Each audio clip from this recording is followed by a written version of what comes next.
Hello Capricorn, welcome back to my channel. I am Mariana and I will do the vibes inside for you today. So, welcome back. If you are returning to my channel, if you are new, thank you for giving this a try.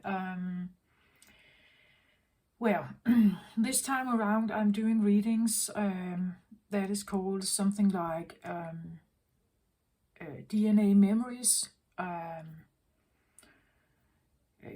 You could say some stuff that could be things that come up in the life of Capricorns.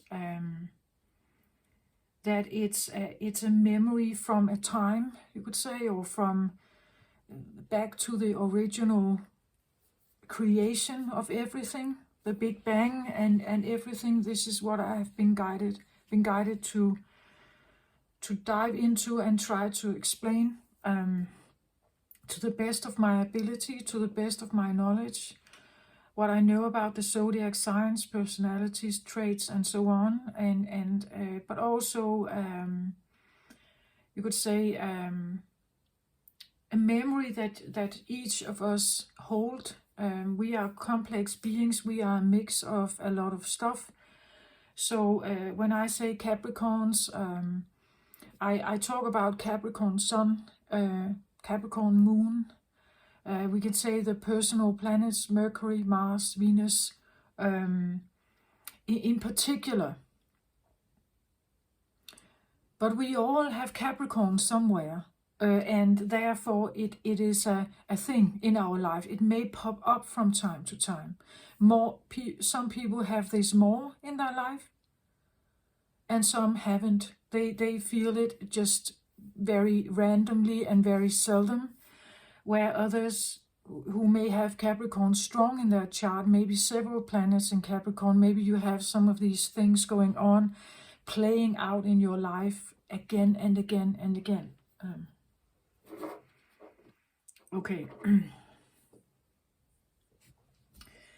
So, what do we know about Capricorns? Well, Capricorn is, in the upper hemisphere at least, it's the season of, you could say, the darker season of Earth rotation.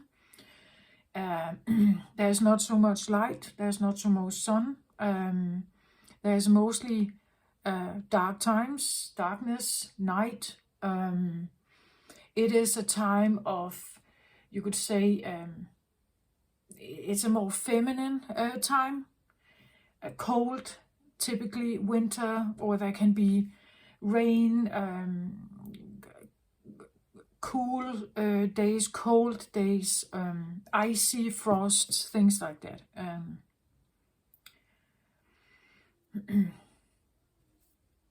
So it's a time where you could say we are all reminded of the absence of sun, or the duality of light and darkness. This time around, typically, at least for myself, I tend to be more indoor instead of outdoor.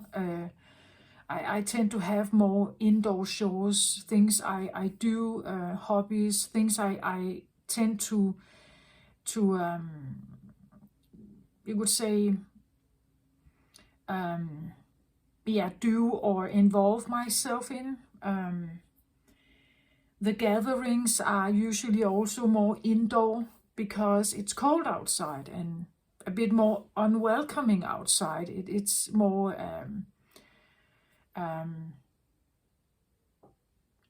it takes more clothing. It takes it takes a shelter or something to kind of like it outdoor. So it's a time that reminds us about that we are part of an environment where the outdoor forces, you could say, have an influence on us. They may limit us, they may confine us a little bit, maybe the feeling of staying indoor is more safe. I have to kind of shelter myself here a little bit. And if I go outside, if I go outside, at least I need to put on warm clothes and gloves and, I need to make sure that I have taken care of the needs before I enter out in this more dark, unpleasant maybe environment. So engaging with something outside can be a tumultuous thing, right? There can be things here that require our attention, extra attention. We have to be more careful if we are riding a bicycle in frosty weather, and even if you drive a car in the midst of snow. It can be slippery, and there are typically more accidents. People find themselves sitting in the snow and they can't drive away, needing help in this environment, and it's part of nature, right? It's a natural thing, natural reoccurring thing. But it comes in with a certain amount of pressure perhaps, or a certain amount of dominance, and I as a human being cannot just by myself push it away. I can't stop winter, right?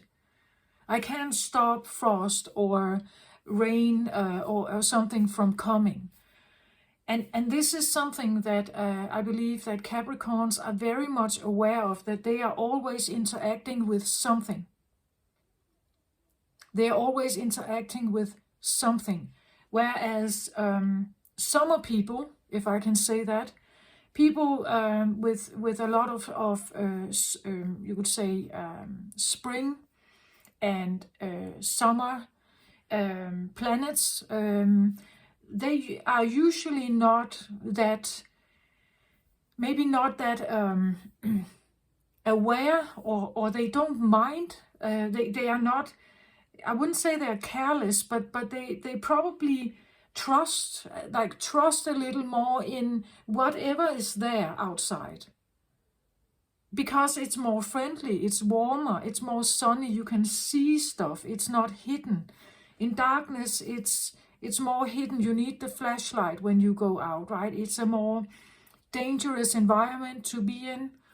You can't, you have to know your neighborhood, right? You have to know your road, you have to know your field, you have to know what can survive here and what cannot. What must be done and what do we have to wait with, right? There is little sunshine or little daylight, and therefore sometimes you also have to, the stuff that needs to be done during daylight, it has a limited time to it. It's a shorter amount of daylight time.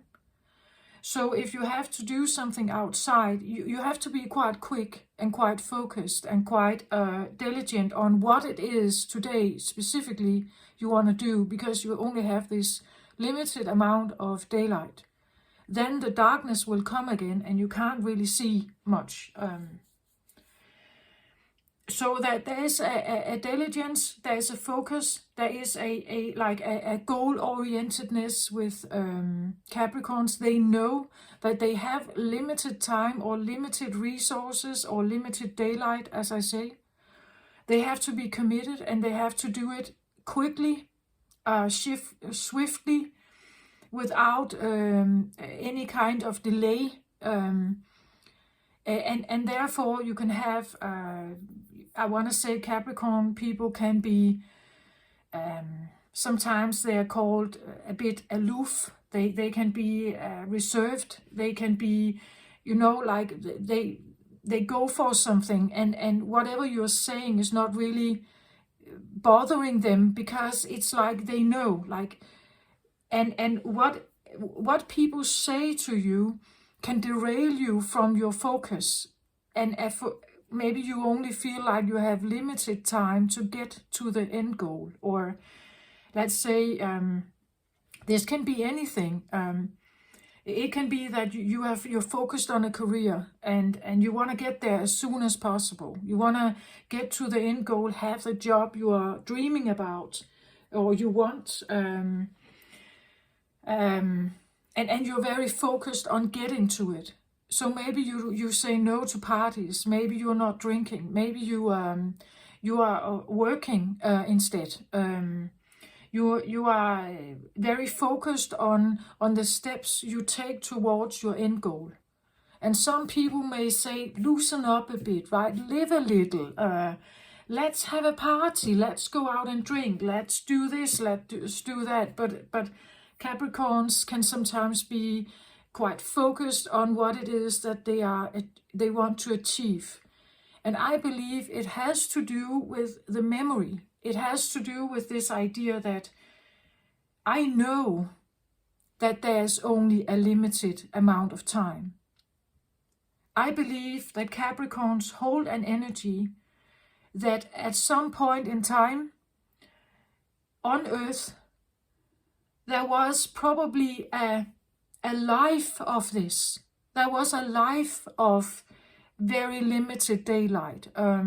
This could happen after an impact, like a planet impact, and a meteor and an asteroid or something hitting Earth, creating an impact that was so massive that it could be extremely destructive. It could even be what I call the like a planet killer. This idea that something hit the Earth, like there was a buildup of dust, clouding the sky for years, and there was only very little, you could say, daylight. There was only very little ability actually to live on the surface of the Earth. So here we have, and you can find documentaries about this, but there are actually, around the world, there has actually been built inside mountains, built like many storages of resident chambers underneath Earth. So not building a house on top of like the Earth's surface, not building a storage upwards, but actually building it downwards into Earth. And to me, this suggests that there may have been a time where you couldn't live, you couldn't be safe up there.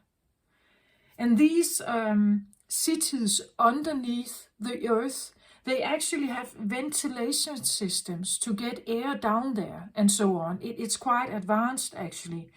But it talks about a time where at least a certain amount of people inside, or you could even call it a village, a city, they were building downwards. They were building tunnels between, so vertically under Earth also, to get from one, you would say, city area to another city area, but still under the Earth's surface, down in the Earth. To me, this indicates this idea of surviving in a time where you couldn't see sunlight, you didn't have access to you could say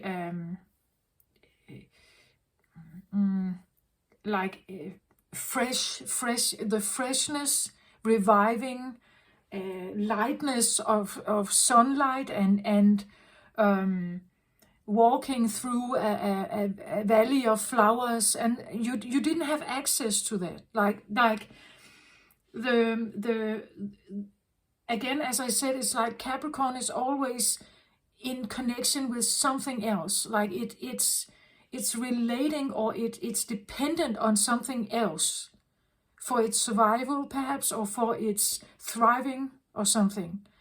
And that's what I feel like. If there is an environment that is cold, harsh, dark, maybe even this idea that you can't be sure that you can actually put seeds into the ground, that the environment is so toxic, so polluted, so dusty, that nothing can grow there. So you have to keep it more inside, keep it hidden maybe, or keep it secretive, or keeping it under earth, undetected or something. Therefore, Capricorn may seem a bit aloof, reserved. They're not sharing a lot about themselves. They may seem quite private, quite well, still maybe, or serious, very serious people. And again, as I said, they have this, like, there is a limited amount of time for me to get this done. So I better focus, I better be strategical about this, disciplined. I better be, I have to get my act together. And don't let myself get derailed by fun, maybe, or parties or stuff like that. I keep my eyes on the prize here. Not to say that this is always, perhaps. You have a moon sign also, and so on. You have a rising sign, perhaps, that is very jolly. I'm just saying that that if you have Capricorn somewhere, you may resonate with some of this. Like inside you, there is this, yeah, actually, I am a bit like that. This is actually real. It is this feeling that there is something. There's something that potentially could have an effect on me. Something that is giving me a bit of a pressure, or I cannot control it.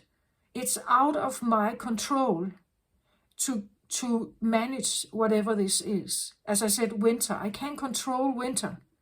I can't say no to the snow. If it falls, it falls, right? If it creates a lot of havoc, if it's a snowstorm, if it's all icy over the place, I can't, a little human like me can't really take that away, right? So it's like I am this human in connection with something that could be of a great force, something I can't control. We could say like a volcano erupting can also darken the sky for a long time, before there's fresh air again, before there's even an ability to maybe sow the seeds, have crops on the field again. Then I need to hide, I need to go inside, I have to shelter, close the door, right? I have to lock it. I have to make sure that I'm somehow safe. Because what's outside of the door has a certain amount of pressure or force or dominance. Capricorn are ruled by Saturn, and Saturn is called the great teacher. And is actually quite a large planet, not as large as Jupiter, but still it's quite a large planet.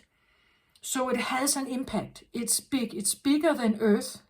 So again, if Earth should talk to Saturn, Saturn would look bigger, would look more impressive, would look more forceful, would look more like this is a little brother and this is the big brother, right? It's like that feeling of something has an impact. It wants to teach you something.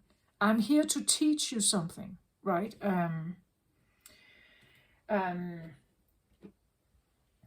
Not many people like the idea of Saturn because it typically comes with obstacles, problems, hurt, pain, loss, sorrow, things like that.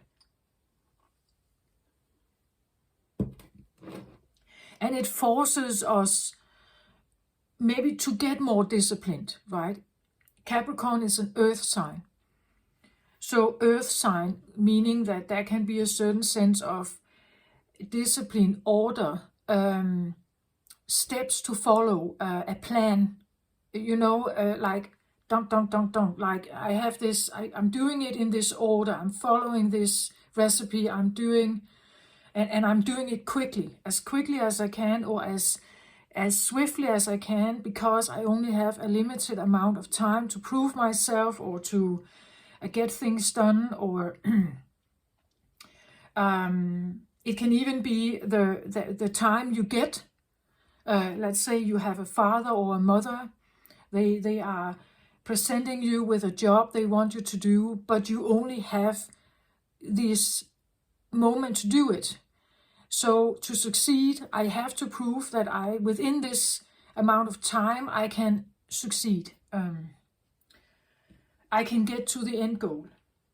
I get a feeling of like pace, like quick pace with Capricorn also. Like this, let's get things done. Come on, get moving. That feeling. We only have a limited amount of time. If we have to get this done, it has to be now. So you can't wait. You can't be lazy. You can't sleep in late. You can't be like that. You have to get up when the sun gets up, if there's sun. And then you have to get things moving within that amount of time, right? So there's definitely a sense of discipline and order and structure to something, because if you can't do it within this time, then you are up against the nature forces here. Then the darkness comes. You can't shut the darkness off, the night. There is not enough amount of artificial light to actually take the darkness away, the nighttime away, right? Of course, humans have tried. We have artificial light inside, we have outside, we have cars with light on, we have football stadiums with big bright lights, we have all kinds of artificial light. We are trying to kind of balance it a little bit, I think, but actually we can't really take it that away like that. If you go into the forest at night, it's extremely dark, right? You can't see anything. So there are shadows here, or even total darkness. And this is where to navigate in an environment like that, if you somehow find yourself there, means that you can use your sight. Your sight is not giving you the right picture. Your sight is only giving you very limited view of something. You need to have other senses available to you to figure out how to get through the forest at night, if you find yourself somehow in that situation. You need to use your hearing, your smell, your intuitive guiding system to somehow help you navigate. Your touch, if you get like leaves in your head, and you have to like be able to bow, like crawl maybe, and get up again and cross over something, and you have to listen. You may listen for the sounds of the forest, right? And you have to decipher, is this a safe thing? There's a difference between an owl howling and a wolf howling, right? Which one do I want to hide from, right? So there's something about, I believe also Capricorns may not at all be that swayed by looks always. They are aware of looks. Like they know that, well, a business suit can get you in some doors and so on. A style and image can get you in somewhere. But they don't necessarily get swayed by it always. Again, they keep very focused. They are not, beautiful looks is not always something that can sway a Capricorn. Because they know that I need to use other senses also. I have to navigate differently. I'm able to navigate differently because I know what the darkness can do to me. It can make me nuts. It can take my sight away. And when the sight is gone, I can I have to use other senses to navigate something, to get myself safe, or to get to the goal, get home, or get to the city, the job, or whatever I want. Even if something seems very troubling, even if something seems like I'll never get to my end goal, I never finish this education, I never... Capricorns have a way of keep moving. Even through the darkness, just keep moving. I keep moving. I trust my instincts, right? I trust my heart, my guidance, my compass, perhaps. I keep moving here. Even if it looks very dark, because you have actually been here before. The memory in you, stored somewhere in you, subconsciously maybe, consciously or subconsciously, you have done this all before. Like you have been in this dark environment before. Some of you has. A part of you recognizes, okay, this is a tough situation, but I can do this. Even though everything looks very bad and dark, I keep moving. I keep moving. Like the persistence, the hard worker, the workhorse, as I tend to relate to the Capricorn energy, the workhorse that just keeps moving, and the persistence of a Capricorn is outstanding, like really outstanding. But again, yes, people may not like it, right? They may see you a bit like off-standish. You are aloof. You may maybe you have. It's a different. People may find it hard to figure you out somehow, to understand why you are like you are. People may actually not like you. They may actually take a step back, because it's like there is a sense of unpenetrable armor to you somehow. That something seems unpenetrable in your effort to move towards something, right? Very dedicated to something. Extremely dedicated to something. Whatever it may be.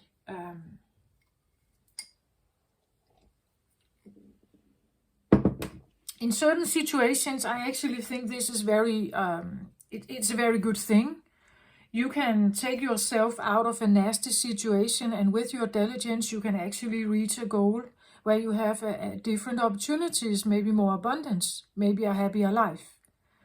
So that Capricorn energy can be harnessed into something extremely tough, with a lot of strength here. But I also want to say that Capricorn in tarot is typically regarded or seen as the devil card. And I myself definitely have my share of teachings with this energy. I tend to read for those who may identify it as scapegoats or similar dynamics in maybe family systems.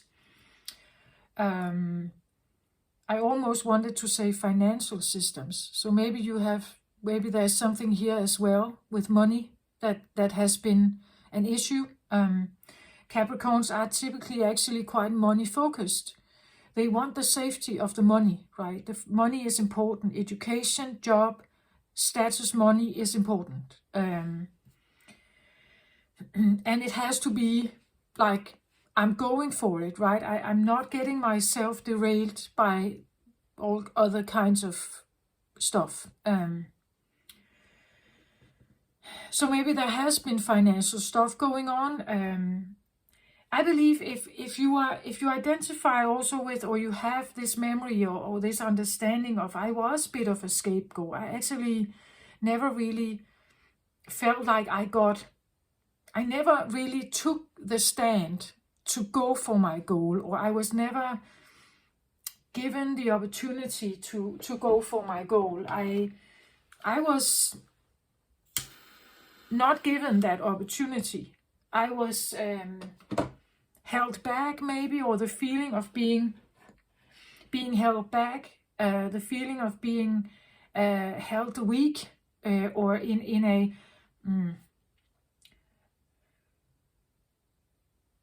a passive state, perhaps, like passive.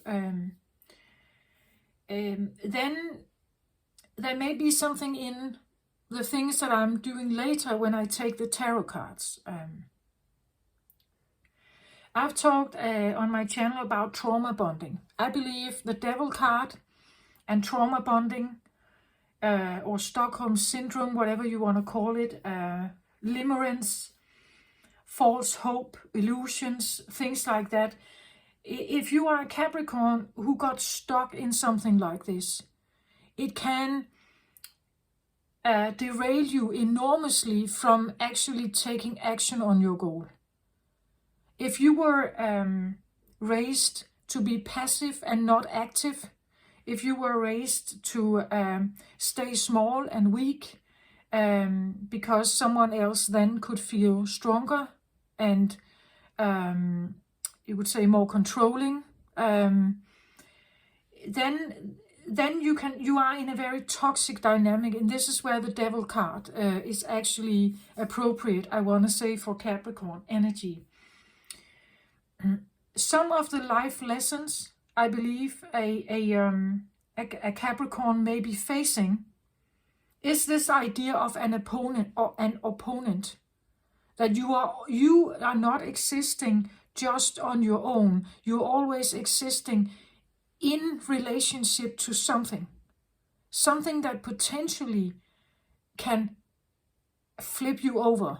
As I said, like a snowstorm. It can threaten you.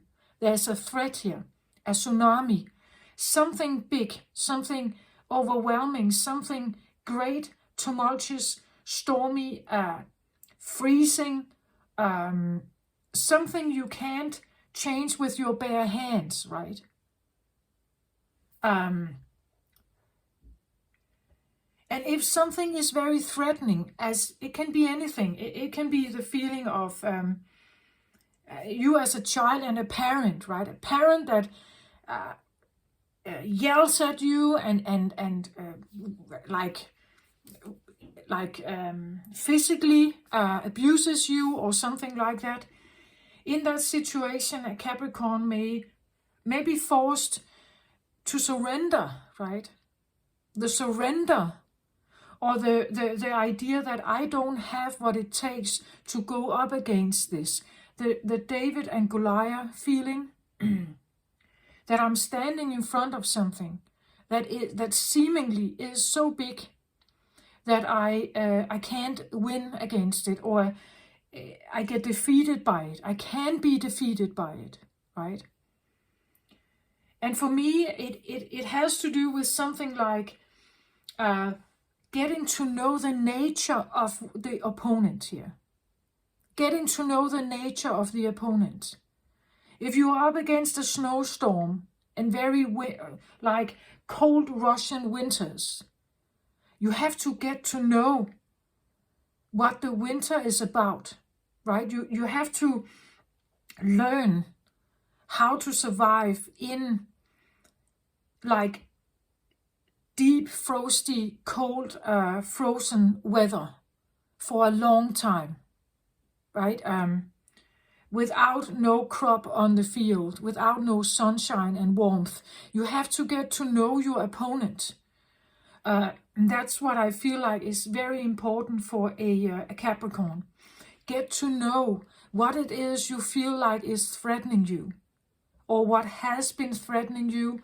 If you feel like you are overwhelmed at work, figure out what is it about the work and or the company. Maybe it's you would say the company policy, something about deadlines, perhaps something about the way a boss is acting. Maybe they are very demeanoring or something. Maybe they are controlling or dominant or something like that. So get to know that enemy If you want to stay or you can't leave for some reason, you have to get to know your enemy. You have to, or your opponent, you have to get to know what it is that potentially can threaten you. That's one thing. That is a very logical approach. It's like, I have to get to know this. The problem comes for a Capricorn if you have your feelings involved in this. If your feelings are somehow involved with, you could say, let's say you are in a family dynamic, you were the child, the scapegoat child, and you have parents that were yelling at you, criticizing you, putting you down, and so on. The problem is that for a child, the child usually is still loyal. The child usually still knows that it has to connect with the parents in some way, because they can't survive without them. So in this case, the child's opponent is maybe the parent, the family dynamic. The story that goes on inside this household. Even though you are the one that is criticized, I still need them, right? I still need my parents. I still need them for my protection. So maybe I have to play myself small to survive, but I still need them. And there are feelings here, there is connection here, and this is where a trauma bond is built, right? You are now in a trauma bond. And if you're not careful, you will repeat this when you grow up. You will find partners that are similar to this. You will find partners that, even though it was toxic and not helping you and actually hurting you, you will be prone, especially if you have not been very conscious about this, you will be prone to find partners that do exactly the same, simply because it feels familiar.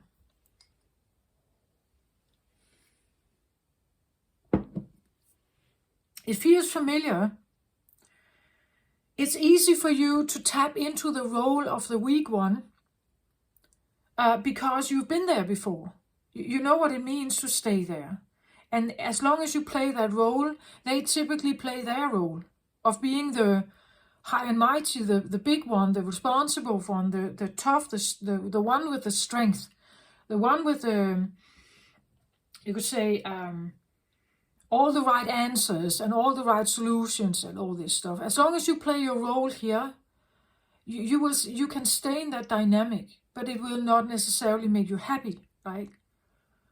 One of the big things that actually is a problem here in a trauma bond situation, and this can happen if you have abusive parents, narcissistic parents, psychopathic parents, things like that. It can also happen if you have parents who themselves were abused a lot as children. There can be neuroticism, there can be all kinds of things that make your parent react and project in a certain way towards you, and you are now the one who is caught in this, right? You're now the one caught in this. And as long as you play the role, as long as you accept the role of the scapegoat, you may stay there and hope for a change. As long as I play my role, as long as I stay small, as long as I love them, as long as I'm committed to them, loyal to them, respect them, help them, like adore them perhaps, cheer for them, literally help them practically and so on. If I do that, I hope that they will love me, right? I hope they will see my worth. I hope they will respect me. I hope they will allow me into their arms or so on. I hope they will talk nicer to me. I hope something. And the hopes are linked to your feelings, because your feelings are longing for their acceptance. Your feelings are longing for their love, for their appreciation of you, for their support, right?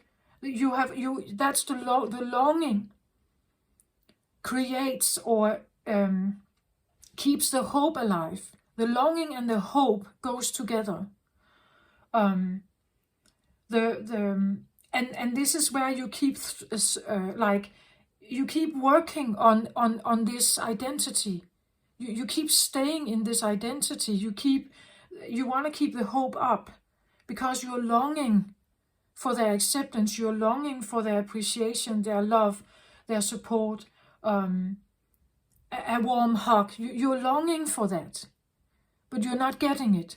And even though you work to perfection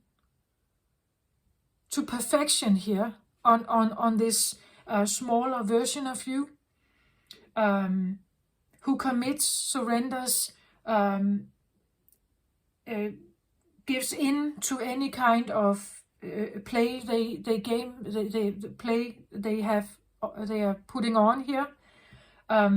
Even though you do everything right to a T, right? Even though you do everything like you act within the limits, you're never doing anything wrong. You're always like the perfect submissive disciple. They never change, right? They never change. The hope, the longing, the feelings, the dedication, loyalty, respect that a child has growing up in a family for their parents, only wanting them to love them. This is what can get you stuck. And this is where the devil card, I believe, is very right. You are up against some kind of opponent, and that opponent has a certain amount of force. Otherwise, you wouldn't even regard it. You wouldn't think about it. It's because potentially there is a threat here. There's limitation, threat, maybe punishment, imprisonment, limitation, things that potentially take some of your free abilities away from you, your free will to act, do, say, go for the things you want in life. That is potentially here. There's something here that is a big obstacle, and for you to kind of push through that and still go for what you want, this is something that potentially can push this down, right? It can push you down, knock you to the ground. And Capricorns, they know this, I believe. They know this is deeply inside them. Even though you don't exactly know what it is, even though if it's subconscious, you know it. You know there is an opponent. There is an opponent out there. The lightness, the easiness, the easygoingness, the fun and laughter of the summer zodiacs. Capricorns they are not there. That's not their thing. It's not who they are. They are quite aware of an opponent here. Something that potentially it's coming. We know it's coming. Each year it's coming. And potentially it can push us down. It can take the livelihood away. It can freeze everything over. It can take the sunshine away. It can leave me to live in the ground, or to go inside, lock the door, and so on, right? There is always this knowingness of a potential threat, limitation, a sense of overwhelmingness. Something can overwhelm me. Let's say you have worked a long time for an education. You finally get the education. Your exams are over. You pass with like great grades and so on, and you get the job of your dreams. But when you sit in that dream job, you also experience this job actually requires a lot of hours. I put a lot of hours into this. I'm very committed to it because I want to succeed in it. But actually, it's overwhelming me. Actually, I'm stressed out. I am overworked.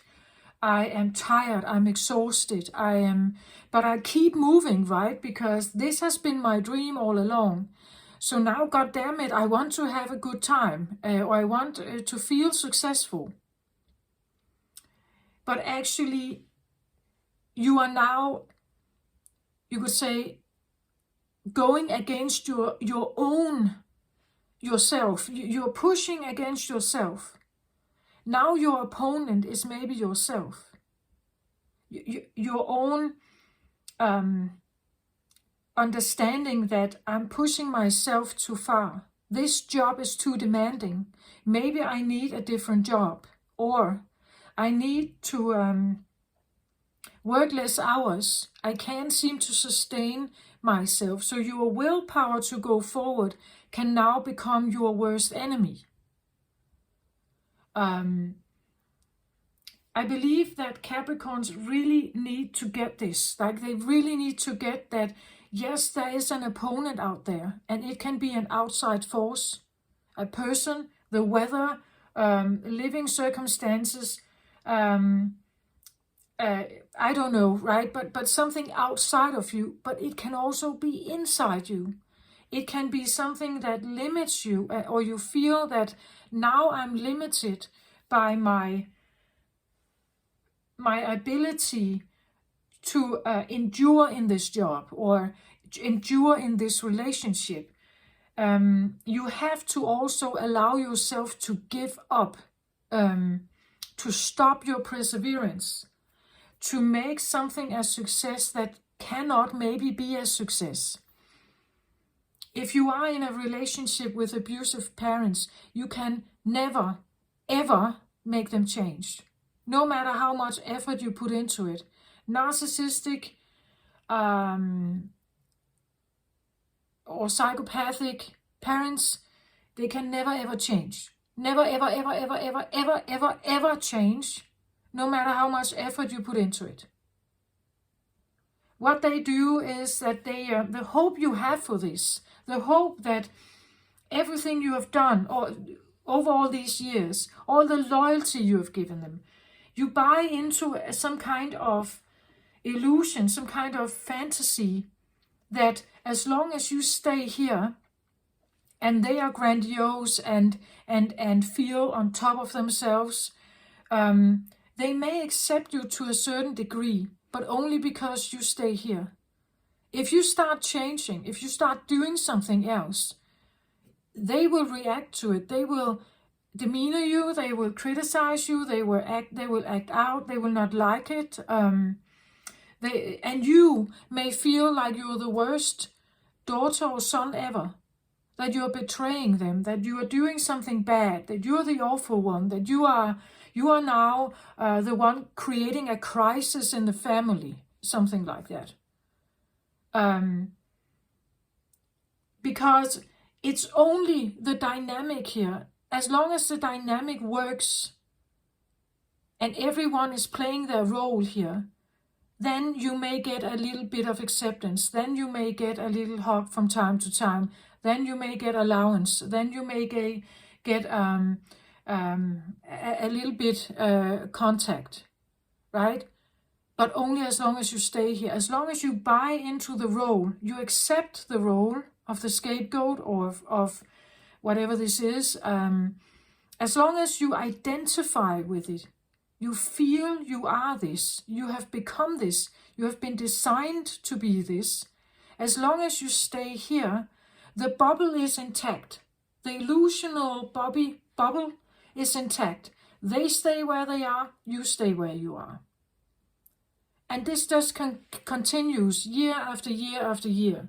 The same thing is going on. You try to do everything. You think about them constantly. What do they want? What do they like? I shouldn't probably not do this because they don't like that. I probably should do this instead. You think about them constantly. They don't think about you.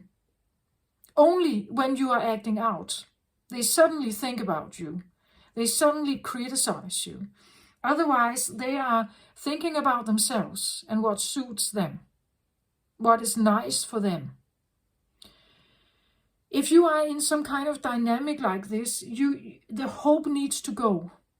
The hope and the longing for the appreciation from the family, what they are showing you is exactly who they are.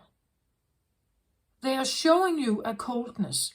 They are showing you a reservation. They are showing you separation. They are showing you a criticizing, demeanoring way of being. They are not giving you attention. They put their attention on something else. They are not interested in you. They're not really interested in you. And you can take this for valid. This is valid. They are not interested in you. You are interested in them. Very much so. But they are not interested in you. Everything they show you, this is how they are. This is how they are. They're not showing you something they are not. This is how they are. And what you're doing over here is that you are showing them how you are. You are prepared to be open. You are prepared to listen to them. You are prepared to, you are interested in them. You are open. You seek connection. You are prepared to sacrifice yourself to make them happy. That's what they see. They see that in you. They like that. But they are not doing the same towards you. What they are showing you is exactly what and who they are. They're not willing to change that. They're not willing to give that up. They want to stay like that. They're not open. They are not into connection. They show you separation. They don't want connection with you. They just want you to follow. They want you to be nice. They want you to do what you show them.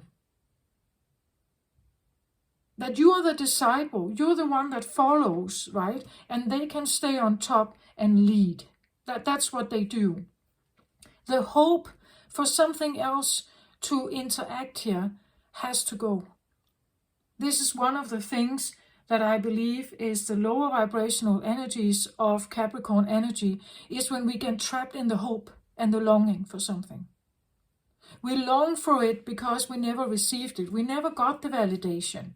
We never got support, love, appreciation, the warm hugs, true, real connection, intimacy. We never got that. But they don't want that. They are showing you they don't want it. They don't want, they may want a little bit of it, but only very limited, and only if you play your role. Only if they can control you, steer you, tell you what to do, keep you small, keep you in that position. So you have to identify with this, stay here, think like this, behave like this, and constantly ruminate about them. And when you ruminate about them, you're not ruminating about yourself, meaning that you're not evolving you. You're not evolving what you could be. You are now constantly guarding what they are.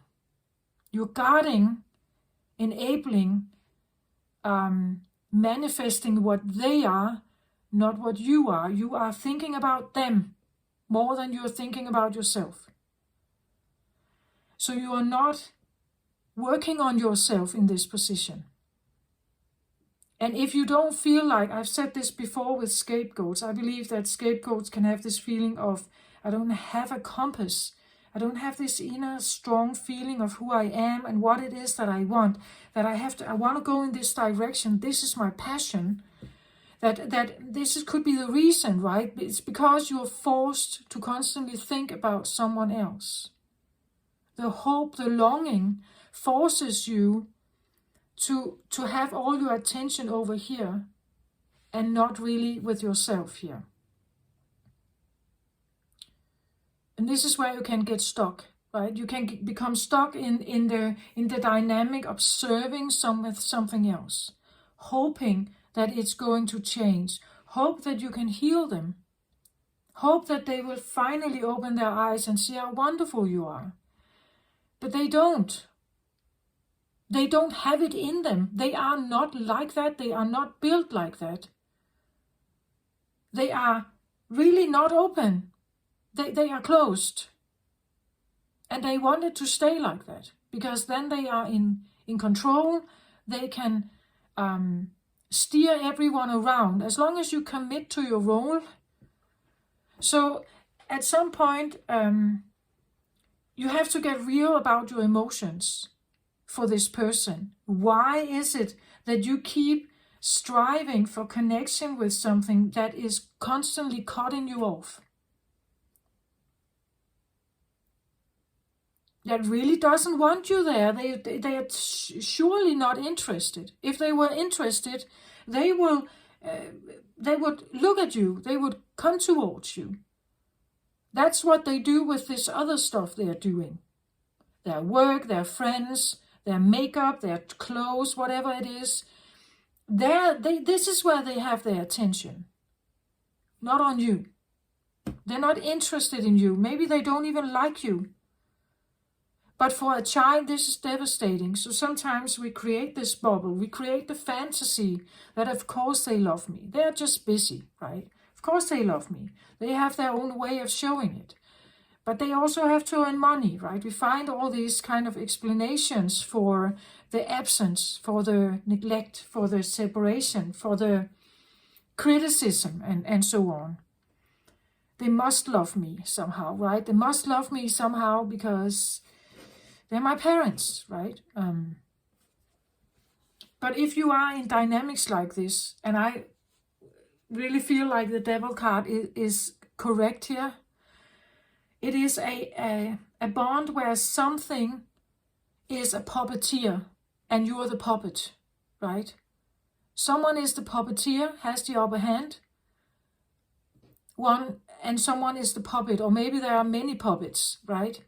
But someone sits on a pedestal and is like steering others to go and do whatever they want, behave or be in a certain way, so that they maintain the upper stance, the control, the dominance in the family, but also to the outside world. They can present this marvelous family, right? With all these beautiful children. Something like that. So Capricorn energy is a difficult one to get yourself aligned with, in the sense that there will be something challenging you, something or someone or multiple people challenging you. Capricorns may find themselves standing all alone, needing to stand all alone. Maybe they have always felt alone, like the outcast. And now I talk about the more toxic part, the more rigid toxic part of Capricorn energy. This is the upbringing, right? If the upbringing was demeaning, discarding, you felt like an outcast, you felt not good enough, you felt not valued, not appreciated, all this stuff, you didn't get support. You didn't get support to evolve yourself into the magnificent, striving person with a big goal in front of you that you could be. And it can be to overcome some of this, maybe by standing alone, separate from that family, saying goodbye to it, or go no contact, or very limited contact, and do your own thing. That's part of some of the things that I believe Capricorns are actually facing. They will face obstacles. Saturn is will be constantly with you, I get the feeling. But I also want to say that I believe that if you actually confront Saturn, if you actually overcome some of this pain, some of the obstacles, and you rebuild yourself, or you actually get yourself out of the trouble, Saturn will also reward you, right? In some way. It can be your confidence. It can be maybe you suddenly get a lot of success in life. I want to say one of the keys to get out of this is to let go of the hope. Because again, hope is an interesting thing. If you take the idea of hope, I hope hope is typically something that is a bit out in the future. It's not quite here with you yet. I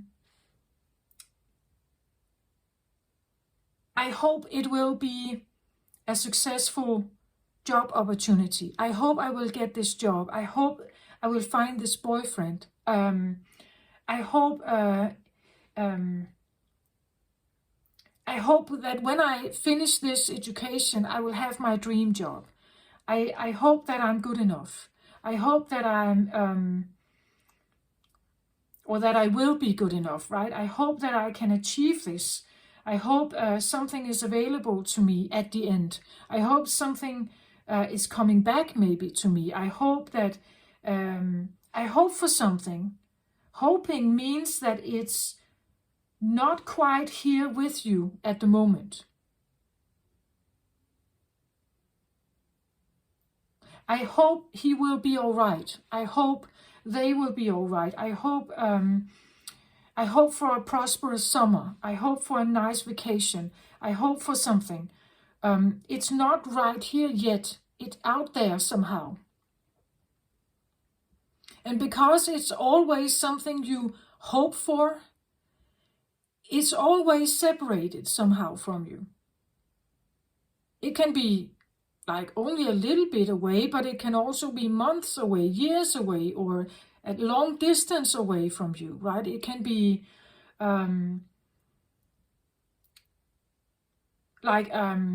whatever. I hope I can reawaken an old passion from my childhood. Then you're still not quite with it yet. It's still out here somehow, meaning that you're always kind of grasping for it, and you never really get your hand on it, as long as you hope for it. Hope is like a really annoying word for me, because it also thrives on your trust. You have to trust in something, trust and hope for something to happen. So you use your trust, you use your hope, and your loyalty, respect, your deeds, your good heart, or whatever. You involve all of that into hoping for something that is, it's there, but it's not with me yet. I haven't got it yet. Where the law of attraction would say that instead of hoping for something, you say that it's already here. You imagine it's already here. That it's with you yet. It's here already.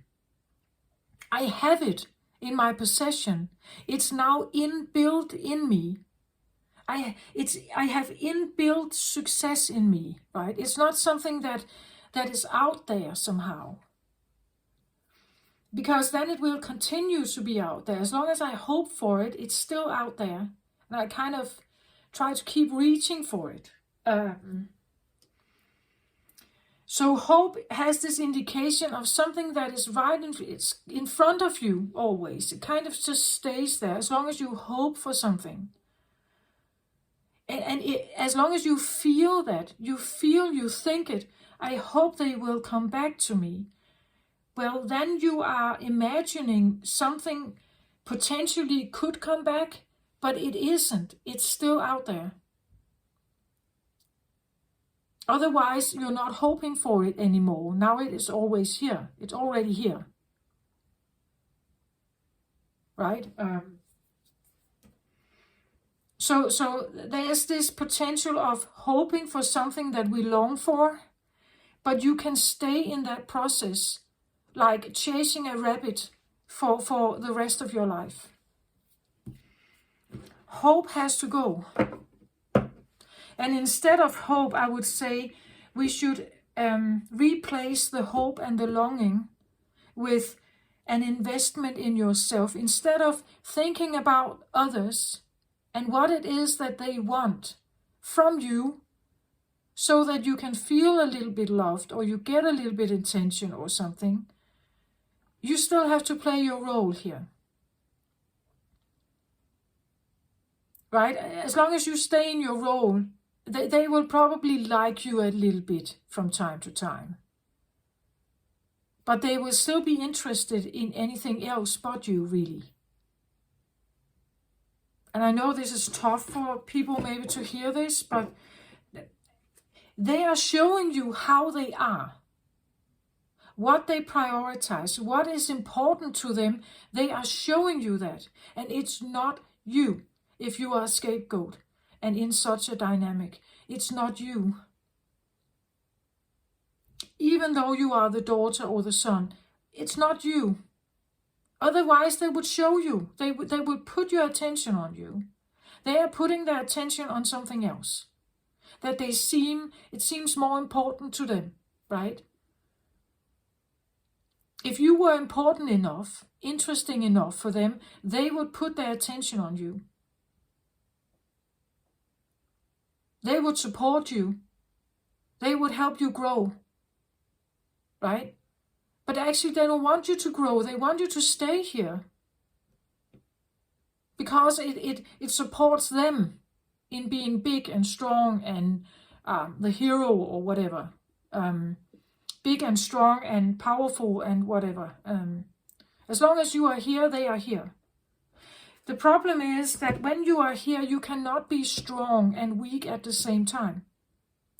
Your identity belongs to either of them. So if you grew up and you were designed, programmed to be little, small, your identity is little and small and weak. You don't have the strength to break out of this yet, perhaps. Maybe you need to build this over time. Separating yourself from the weak identity. But in my case, this was like this. I realized I have stayed in an identity form, and to get myself out of this, I had to slowly over time actually build a separate identity that was a bit hidden. Because in the beginning, it doesn't come over time like that. It didn't just switch chick like that, and then I was strong. No, I had to build one little brick at a time. And in the beginning, I didn't feel strong at all. I didn't feel strength. I didn't feel that I actually could stand on my own. I was very codependent, very trauma bonded, and very linked to my family of origin, right? And I had to build one brick at a time, one step at a time, until I get to a point where I can actually say to myself, I don't need them anymore. I don't long for their appreciation anymore because I'm giving it to myself. All the stuff that I would normally be concerned about regarding them, I'm now giving to myself. I'm concerning myself about me. I'm concerning myself about my heart, my healing, my feelings, the longings I have to figure out what to do about them. What can I give myself? How can I heal myself? And if I need therapy, whatever, I need to prioritize that. Otherwise, I stay in the same identity. So I was building a different identity alongside with this other one. And the more and more my secret identity was growing, the smaller and smaller this other one got. And eventually got to a point where I could release the hope, the longing, the hope of needing to have connection with them was no longer there, because I have established connection with myself now. I've established connection with what was given up. The one I had to give up to stay small here, right? The one I had to give up, I was building secretly, slowly, over time, observing my interaction, observing how I could stay out of trouble, how I could somehow, but also really observing my normal behavior. How would I normally navigate people like this? The separation became very apparent. This idea that they actually did not take interest, not really, in my well-being. They took interest in the things that were problematic, things that had to be fixed, things that weren't good enough. But my well-being, my true well-being, not really. So I was building that on the side. I was building my identity up again on the sideline, hidden, having the strength to release my hope. That I don't need the hope to connect with something that doesn't want to connect with me. I can let that go. And they can stay in their bubble. I'm jumping out of that bubble now. I don't have any desire to be part of that bubble anymore, right? To build myself up, I had to discard the identity of the scapegoat. I had to kind of, but that's probably not who I am really, is it? And in the beginning, I didn't believe in it. I didn't believe I was strong. I didn't believe I had any power. That I could build something or do something or be something more. I had none of that. But it is possible to release that trauma bond, or to release it and put something else in. When you release the hope, it's like you are actually suddenly faced with the feelings of all the respect, the loyalty, all the stuff you've put into that relationship, all the stuff you were ready to give just to have a little bit of acceptance, all the stuff you sacrificed of yourself, all the stuff you put into it for such little effort. And it was not really the real you, right? It was an act. It was something you were forced to do. You were forced to surrender into something as a child. When we realize how much effort we've put into it, how much loyalty, how much respect, how much I have enabled that thing to exist, you can have all kinds of emotional feelings come up to the surface. Anger, bitterness, all kinds of really terrible, actually, feelings, betrayal, all kinds of stuff can come up to the surface. And you also have to deal with them. But it's part of that process to become stronger as you are, really. To be able to stand alone and say, well, actually, if they came back, if they suddenly turned around and said, I need you, I always loved you, you know I always loved you, come into my arms, I actually even don't want to now. I don't really feel, I have no desire to go there, actually. To connect, have intimate, like a child wants the intimacy, the close connection with the parents. Now it's like, I don't really want it. Not really. Why should I? And And again, can I even be sure that they mean it, or is it just an act, right? But really take for face value what people show you, instead of getting stuck in a hope. Hope is not getting you anywhere. Hope is nice, right? I hope you're feeling better tomorrow. It's a nice gesture to send to someone, right? But it's not really for your own goals in life. Don't hope for others to change, or hope for the world to become different, or hope for the winter to stop or something. It's not going to happen. It's not a part of the nature of your opponent, or the nature of this thing in front of you. You have to figure out the nature of the obstacle or the opponent. Get real with that. Don't get trapped in some kind of romantic illusion or something. It's just derailing you. You procrastinate. You are hanging in the hope. It's not helping you at all. In your own progress, it's not helping you in like getting real about who you are, who you truly are, and what you can actually manifest if you actually put your mind to it, right?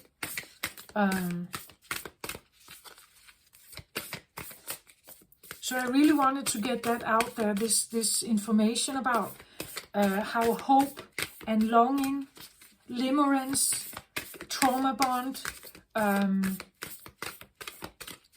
also I want to say the feelings that can come if you actually go against your parents, or whoever this is, the boss, a spouse, a person, your husband or wife. Because when you go against it, you may feel like you are bad. You may feel like you're behaving out of order. You may feel like you are the one who is wrong.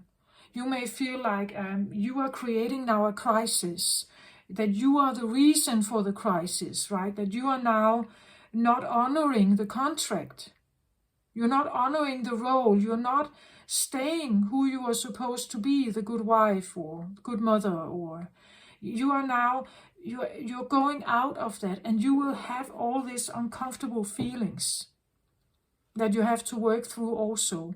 Very uncomfortable. You may feel like you betray your parents. You may feel like you're not honoring them, that you are bad, that you are an outcast, that you are the worst scum of the family, that you are betraying them, talking behind their back, whatever it is. You may feel like you are the worst person ever.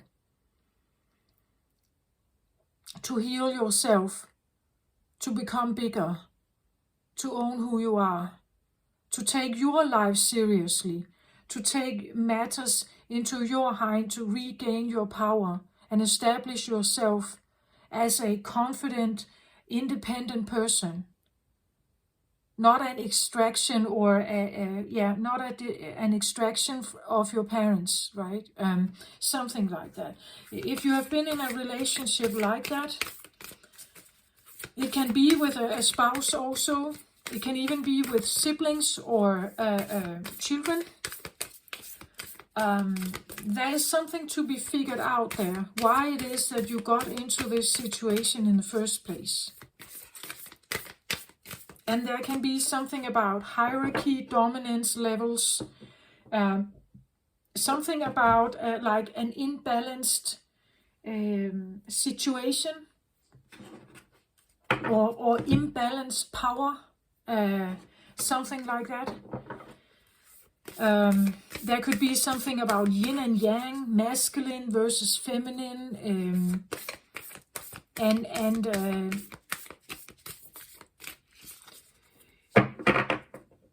and sometimes, again, remember the persistence, the persuasive and persistence, non-stopping energy that Capricorn can have, and the not giving up on something.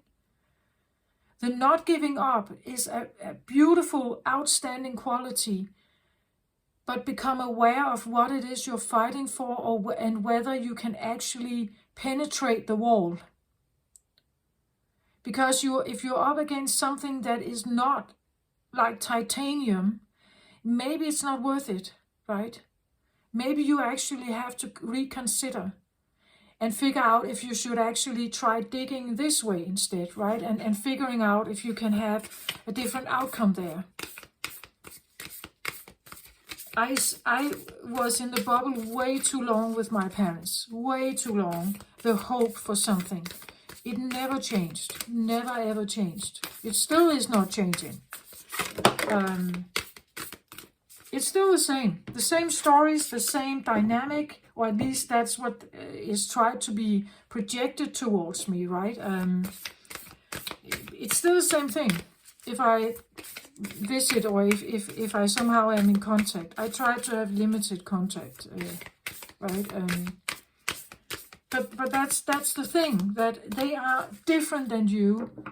You are different than them, and the more you show that, the more different you show them that you are, the more they will not like you.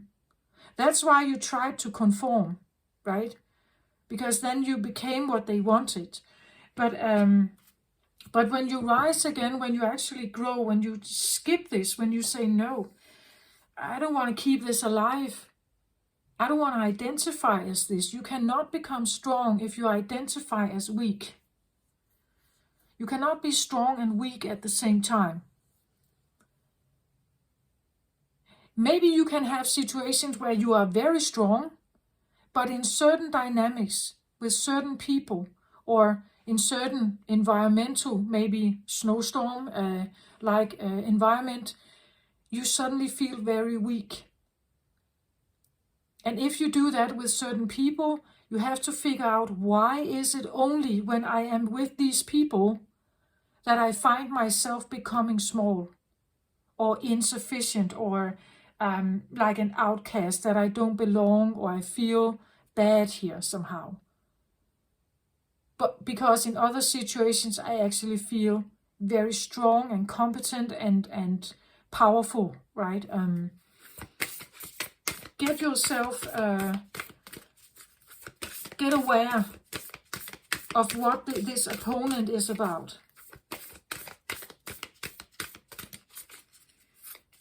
But the low vibrational stuff is of course some of this that needs to go. It needs to go in regards to the fifth dimension. That's why also I do these readings, is to become aware that we have to get some of this shadow stuff out of our way. To ascend, to have a higher vibration, to have more love in life, more connection, more unconditional love on earth. We have to shatter some of the lower vibrational toxic environments. So if you have been in a relationship like this, and you have been awakened as I did, to cleanse this, to purify this, to understand myself and my own limitation also,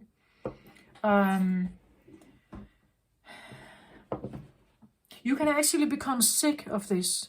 You can have illness because of this.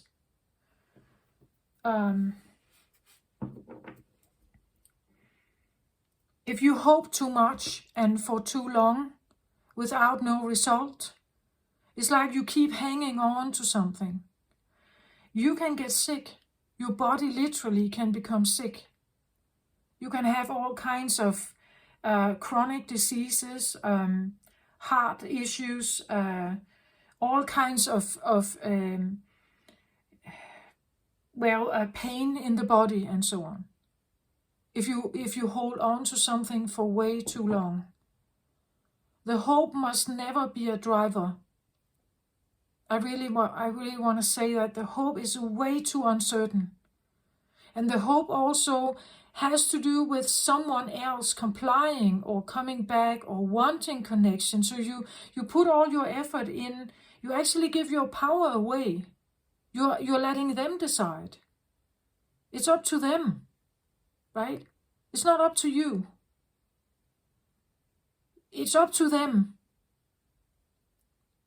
So all your power, you've handed it over to them. They decide if they want to look at you. They decide if they want to give you attention. They decide if they want to praise you or not. You have given all your power to something else, someone else. And you're waiting for the response, but you can wait forever. You're hoping for the response. You're hoping for something to change. It's just not happening.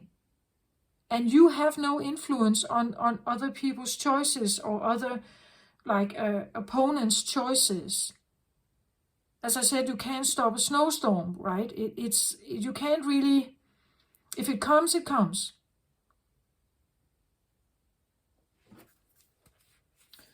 Okay, let's have a card here.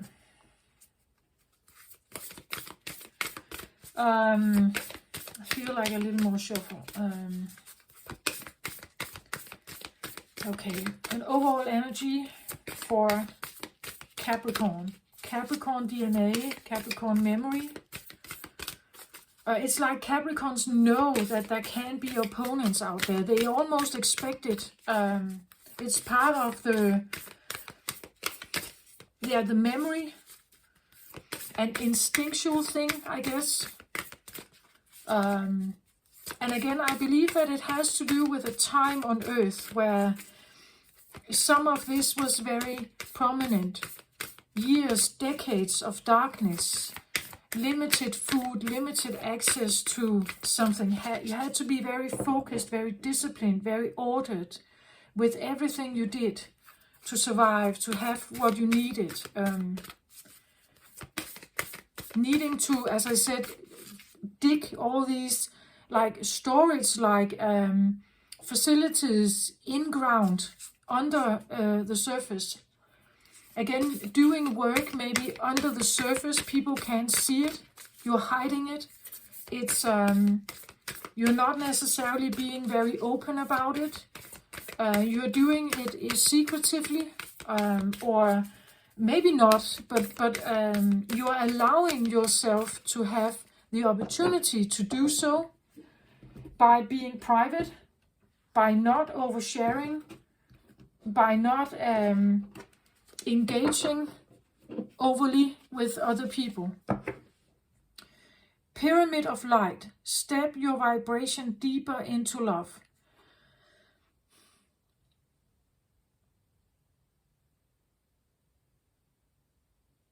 This is such an interesting image here. The pyramid of light. I believe that, and the pyramid for me represents like climbing the mountain, achieving something at the top. At the top you will have the glorious connection, right? This is where you get the abundance, the flow of money, the success, the fame, whatever this is. The pyramid of light is probably what you're striving for. What is supposed to be yours, right? What you have your focus on. What you want it to be. What you want to come into existence. Striving for this. Keep working on something. In this case, it seems a little bit like the connection with the Son, the Father. Can be abundance, money, security, safety. But it can also be enlightenment, following your path, seeing your goal, having a clear vision, and somehow, as long as I keep moving, as long as I keep healing or whatever this is, as long as I work my way towards some kind of enlightenment or access to something, as long as I keep diligently working on this, committing to this, staying on my path, I am going to achieve this. That's the end goal, right? Again, remember, if you are constantly thinking that it's out there, it stays in front of you. Try to think also that it's already here, that you have this already. You are at the top and having this access already. You have this access already. Step your vibration deeper into love. Again, I want to say self-love here, like really become aware of your feelings, what you feel about also stepping upwards here. Claiming your power back. Becoming big or successful, or maybe even standing in the spotlight, right? Maybe becoming famous or taking steps towards it. I really want to say that every feeling you may have, try to embrace it with love and understanding for yourself. Because there can be fears here, especially if you come from the scapegoat situation. There can be fears of fame, fears of success, fears of suddenly standing in the spotlight. What would people say about me, think about me? Because that's what you're used to. You're used to the constant blame of others. So standing here can feel, I even had this, and I got the feeling of nudity, like the feeling of being naked. To stand here on top, the real top plateau here of the pyramid, when you're actually quite close now. Getting here actually maybe feels like becoming more and more naked, that I can't hide anymore, right? I can't put us on a mask. Now I have to really embrace what it is that I'm saying, what it is that I stand for. I can no longer have two identities working at the same time. I have to take a stand. Either I'm really committing and showing them my new you here, my committed you, my more stronger you, or me, a stronger you, and I'm showing them this. I can no longer stay in hiding, right? I can't I have to maybe become more raw, more naked, more. I've talked about this on my channel, meaning that usually when I sit here, I have no makeup on, and my hair is not necessarily well done. I'm quite raw, quite uninfluenced by outside forces, in the sense that there is no influence about fashion or glitter. I'm not wearing a mask. I'm simply a plain Elaine, you could say. I'm getting more and more plain, or more and more raw, more and more authentic, more and more, you could also say relaxed. I'm getting more and more relaxed with the nudity. I'm getting more and more relaxed and comfortable with the imperfection, or with the nudity, the nakedness, the rawness, the real me. I'm becoming more comfortable with that. I am embracing it. I am getting adapted to it. I get to learn what it wants, what it needs, what it actually feels. And that's what I feel like when you get closer to your, you would say, top or recalibration. I hear your recalibration. When you get closer to it, it's like you can't have like two identities at the same time going. At some point you have to take a stand and kind of throw the old one away. But then this one has been building over a long time and has never stood out real and raw, and it can get criticism. So it has to have a certain strength to stand alone, right? That's what I feel like can be going on here, that you really have to love the progress you've made. You really have to love all of you, right? That you are becoming more and more aware of how important this is. That if you can't love yourself, if you can't forgive yourself and be compassionate about yourself, and really take into regard all the suffering or the pain that you have endured, everything you have tried to put into this other relationship or to survive in a certain environment, you're now recalibrating this. The nudity part, the naked part, this a part about owning who you are, authenticity about yourself, showing up with that authenticity in all regards, also in, let's say, with your family, with your friends, with your siblings, with your children, with your parents perhaps, or in the workplace, in an environment. Become real with yourself. Is this an environment that I like? Do I like living in Russia in the long cold winters? Do I really need something else? Do I have an opportunity to do something about it? Can I somehow, if I manage to yield the right strength, can I somehow make it possible? Can I move somewhere else? Can I sell property maybe and have buy myself a different place to live? Can I have a different job? Again, remember the not giving up part or the not giving in part can be one of your greatest strengths, but it can also be one of your greatest troubles, I want to say. It can be one of the greatest things to actually stop. That if you've put your mind to something, you're usually very stuck on it and really want to go for it. But what if it's actually hurting you? So there can be this idea that I have to become very real with myself here.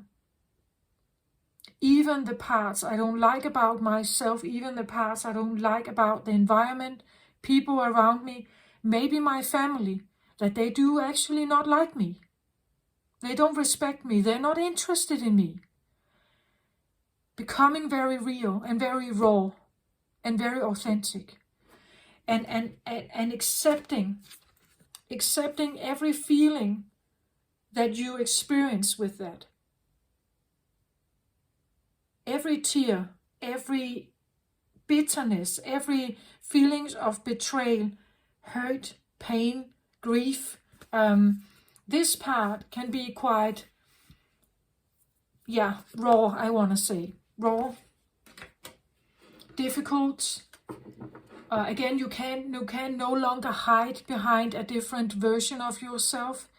You have been building over a long time, perhaps. And this can even be all your life. That you have actually all your life been building towards your own nudity or your own nakedness. To be able to face yourself in the most raw, vulnerable, naked version of yourself. And seeing who you actually are. That there's more, perhaps, here. There's more to you. Right? There's more you need to figure out. There's more you need to understand. This can even be the other way around. I have spoken from the scapegoat perspective, but what if you were the other person? What if you were the one who was staying in control, domineering, keeping others small? Take it how it resonates. I'm not judging anyone. I'm just saying this is the memory that I think that Capricorn is dealing with. There's always a hierarchy. There's always an opponent. There's always something that potentially can be overthrown. So whether you're the one in control and dominance, and you have some other people here, pawns around you, or you are the one who is the pawn or the puppet, and someone else is the puppeteer. Take that how it resonates, right? Again, the top here, there is a sense of nakedness. Even, let's say you have most of your life been on top, but you never knew how much pain or hurt you actually created in others, in the way you acted, what you said, how you behaved or treated other people. Let's say you were a leader, a manager, a boss. Maybe you're realizing, you're becoming real about your tendencies, how you speak, what you tend to do, your decisions, how you tend to present it. Have you been harsh? Have you been really keeping other people's in a has the dynamic somehow been like this? There could even be addictions here. Like the opponent that you are up against could be an addiction. Something you are addicted to that can overwhelm, it can take over, right? And you can't stop it, right? You feel that you must connect with it. Drugs or sex or gambling or whatever, it can be anything. But an addiction definitely can be a saturnine energy as well. Take that how it resonates. Get to know what an addiction is. Get to know what it does in your brain. How dopamine is created in your brain. How serotonin and dopamine are kick factors in every addiction. How you somehow may able to treat that. How you, when you become aware of it, get to know that opponent, right? Get to know the enemy or the opponent, the threat that is somehow lingering around you, that potentially can take over, the alcohol, whatever. It can ruin you, right? It can take everything from you. That is a thing that Capricorn knows very strongly. At the bottom of the deck, I get these cards. It says Goddess of 10,000 Names, Iris, endless emanation of the priestess. So for me, when it says here Goddess of the 10,000 Names, has to do with the ability to shapeshift, the ability to recreate yourself, the ability to make a new construction, to construct something new inside you. This is the driver, the underlying internal force that kind of pushes forward in you to somehow, you could say, create something new. It's shown here with three girls, and there's this big face in the background. It says here endless emanations of the priestess. You can create whoever you want to be. It's endless. There are no limitations to you. The only limitations are your feelings, your addictions, your ties or bonds in life, your brain, how it thinks, how it perceives stuff, the social construct in your life. You can totally recreate it if you want to. It may take time, but it's a driving force here. You can become someone entirely different than you have been all your life. You're the creator of this. But you have to believe it, feel it, own it. Right? And it may take time. The first time I made manifestations, I said out loud in first tense, I said, present tense, I said, I am strong, I am powerful, I am my own creator, I am in charge, I am all this stuff. I said something like that, right? I am strong, I am abundant, I am, and it felt so strange to say that. It's like my brain said something, and my brain made me say something, but my heart didn't feel connected with it.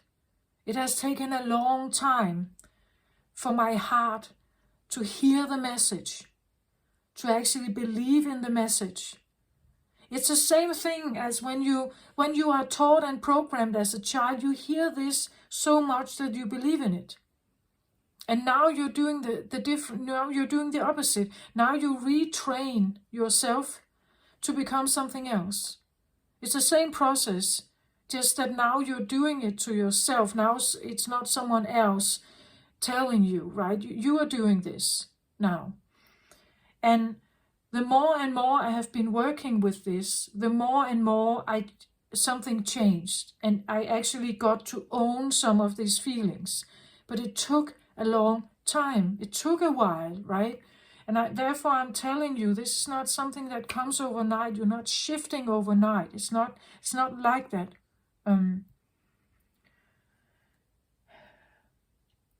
It's like you don't know all algebra overnight, right? You may have tons of hours of math lessons in school, right, to achieve a certain level of mathematic understanding. It's like learning a new language. It takes a while, right?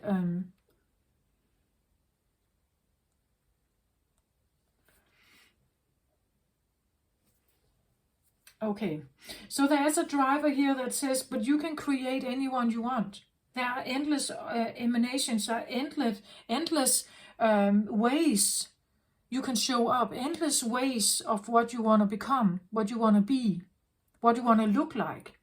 So your style, your image, your way of speaking, the words you choose, your religious beliefs or non-believer, you can choose. You can become any kind of person, right, that you actually want to be. You just have to free yourself from whatever may hold you, right? And to do that, you have to climb the mountain. You have to climb it. You have to figure it out. You have to find the nudedness, the nakedness of you. And the closer and closer you get, the more and more difficult this can become, perhaps, because now you literally have to own it. You can no longer hide, right? You can no longer hide who you are. It's simply, I believe also it's part of the aura. Eventually it's shining through. People can somehow figure it, they can feel it, I think. Your aura, your energetic field is changing. And they may feel it, right? They may feel it when they are around you. They may feel, oh, something it's different. You're different. They may even say it, you're different. Something has changed with you. What is this, right? Like they may pick it up somehow. And eventually you literally have to own it. You may need to say goodbye to certain people. Like you literally now have to move. You literally now have to get the new job. You can no longer hide behind the old facade, the mask you may have been wearing as a scapegoat, right? You can't stay there anymore. You are now becoming maybe more potent, more stronger. You are reclaiming a power. You are actually taking steps towards a new life now, right? If not literally, you're doing it inside. You are preparing yourself, perhaps, to make the new stand, to get yourself ready to stand in that spotlight, to receive the criticism. You are preparing yourself for a reaction, perhaps. So I get this as a flyer, 3 of Wands reversed. And I like that. This is because the 3 of Wands is actually a card of waiting for your ships to come in. Hoping, waiting, that I talked about, that's waiting for something to come, to arrive. And now you don't have to wait anymore, right? You never have to wait, actually. We should never wait for anything. Well, maybe you wait for a meal in the restaurant, right? But we shouldn't wait for others. We shouldn't wait that much. It's not a good situation because the power is over there. The power is on the ships, on the captain, right? If they want to go to a different port, they go there first and then they come to you later and you're standing there waiting. So becoming more aware of situations in your life where you are codependent or dependent on others, or dependent on the weather. As I said, you're dependent on a season of frost or something. Become aware of how do I get myself through that the best way, the most easy way, the most secure way, so that I don't feel that it's actually a problem or it's overwhelming. Or if I live in an area where there are volcano eruptions or tsunamis, maybe I shouldn't stay there, right? Maybe I should go. Actually, maybe I should go somewhere. Again, 8 of Wands here. 8 of Wands is back and forth communication. It can be about contracts, right? I talk to you, you talk to me. We agree on something. We exchange values, or we exchange different wills, maybe different terms of something here. It came out and cycled a little bit, but I feel like it came out reversed here. Like maybe it's not always about agreeing on something or only taking what someone is sending towards you. It doesn't seem like something is coming back here, right? It seems like all these wands, information, it can be text messages, all kinds of intentions that are sent towards something. It doesn't seem like much is coming back here. So again, sending out a lot of like intentions. It's fire energy. So sending out your passion towards something, sending out your intentions, your effort towards something, but it doesn't seem like much is coming back. I just feel like that is probably also ending. Again, 8 of Wands can be that you send out a lot of information. You send out a lot of terms or a lot of passion. You send out a lot of fire here, a lot of this is what I want, this is what I like, this is what I don't like, this is what I hope for, this is what I... Maybe it's time not to necessarily communicate so much. Just retrieve, go grey rock, limit your you could say,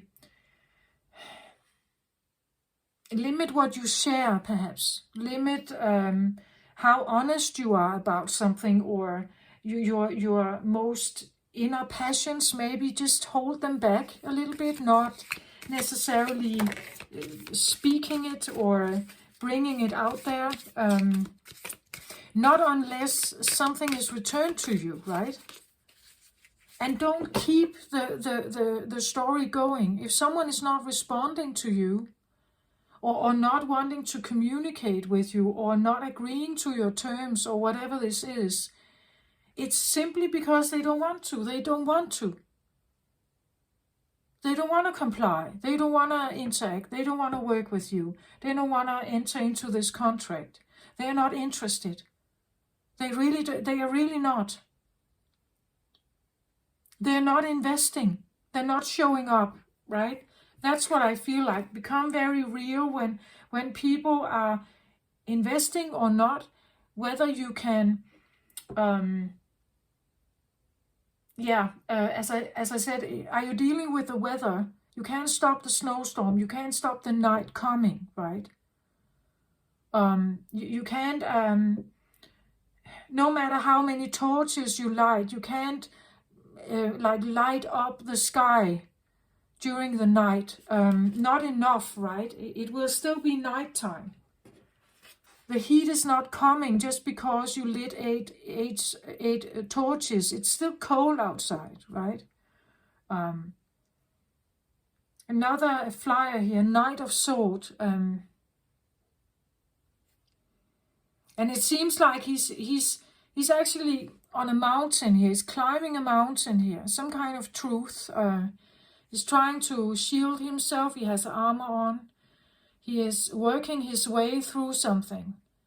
I don't know if he wants to get to the top But as I said, during this time where you are maybe recalibrating, where you are recharging, you are refinding or re-accessing a part of you that you haven't been able to evolve. Maybe you feel a bit like this guy. You're looking for a new truth, a new voice, perhaps a new identity. But you're doing it with an armor on. You're still protecting yourself, searching for something. While you climb this mountain, you take one step at a time, finding a new level, a new plateau. You're getting higher and higher up, maybe having greater and greater access to your intuition, greater access to your heart, to your new truth, your new voice, your new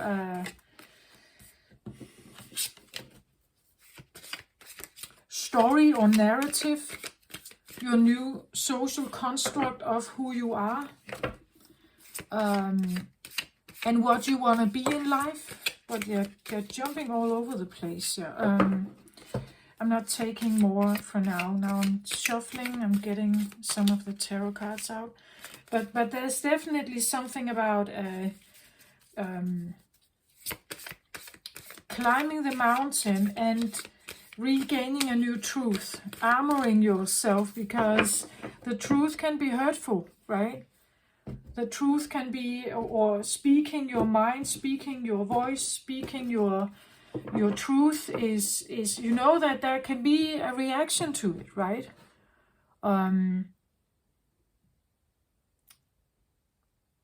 My horse could get lame. Then I'm on foot here. And the only thing I have is the armor and the sword.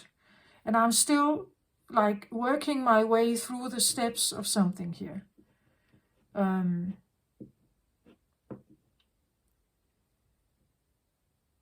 Yeah. Okay, let's get some cards out here. Just a minute.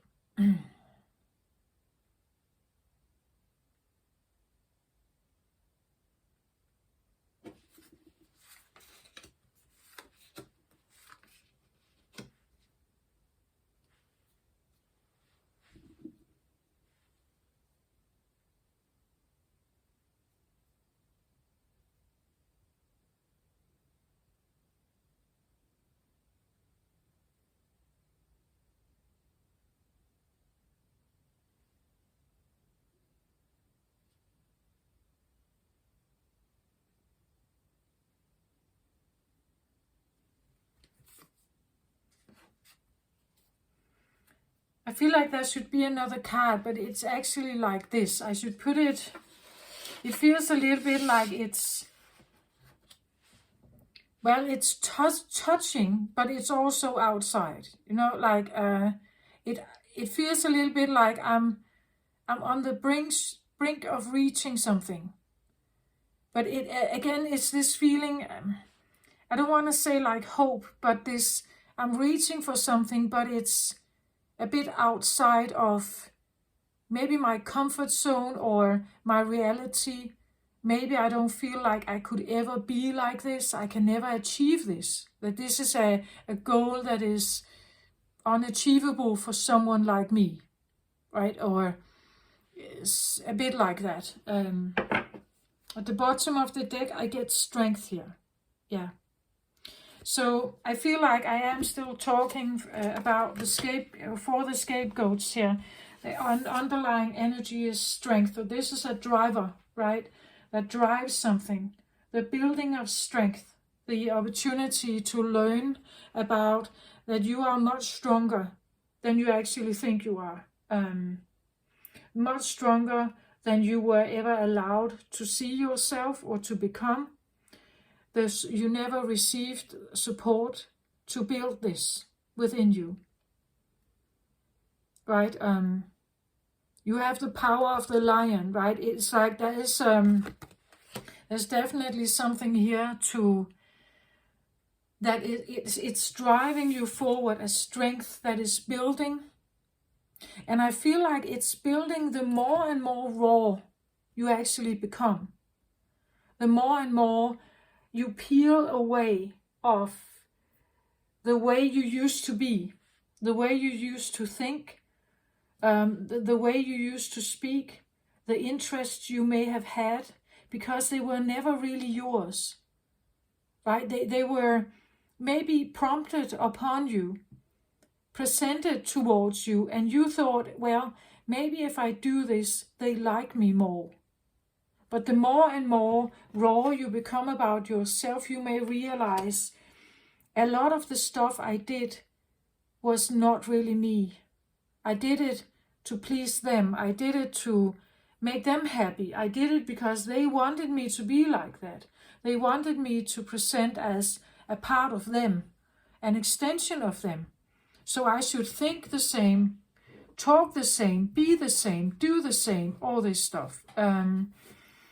And then they would love me. Then they would accept me. Then they would like me. Then I was not an outcast. Then I could be part of the family. Then I was welcome, right? But I get the feeling in this case, a bit like myself, I'm talking to like energies that have been dealing with not having the ability to build this, or even believe that you may have this.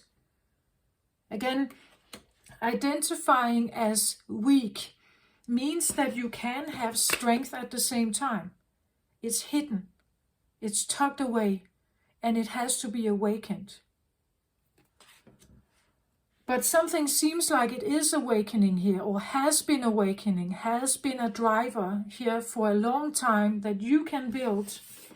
You have the strength to become anyone you want to become. You have all kinds of opportunities. You can do whatever you want. But you have to believe in it. You have to trust in it.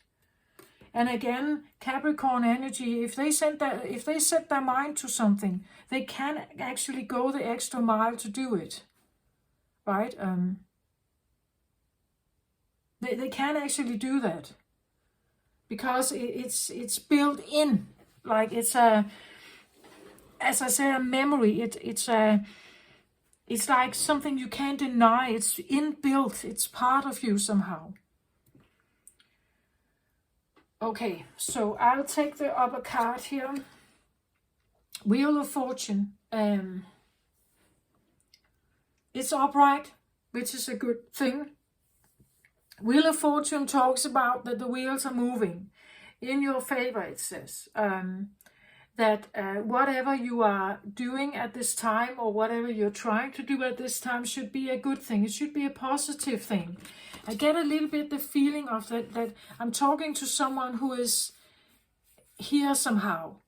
You're coming to the end or nearing the goal of something here, where you actually stand up here and you suddenly may feel like, I have to reveal now, or I truly get it now. I truly get who I am, right? I truly get, I see my strength now. I see the steps I made. I see what I've overcome. I can actually get this wheel to spin in my favor. I may still need to make certain decisions and walk certain steps, but I can do this. I am able to. I'm not weak, right? I can actually do this. I can make this. I will do this. I am already doing it. Again, remember present tense, right? I am already doing this.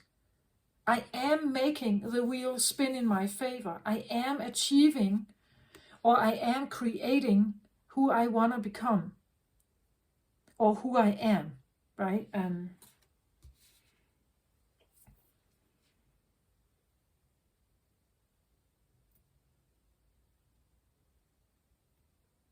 And again, it's such an interesting image, because it seems like it's growing out of earth, right?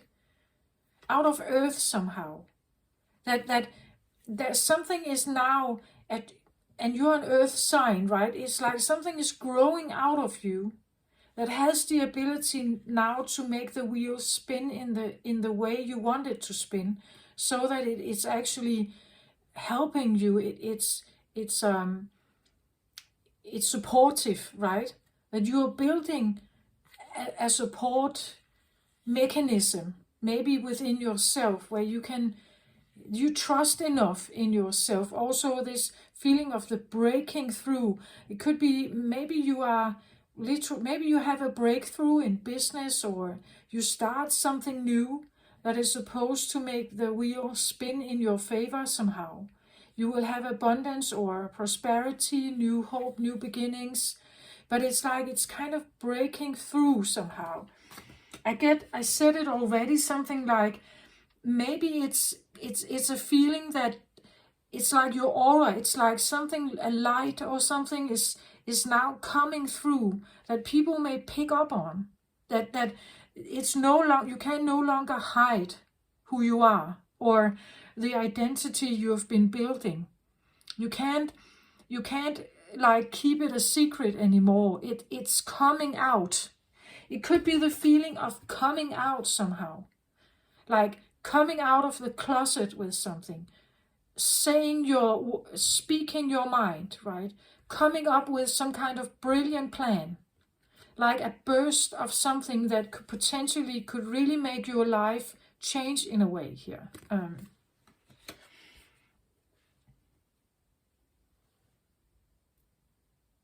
It's a 10 card. It seems a little bit like 10 usually talks about completion. You have completed something.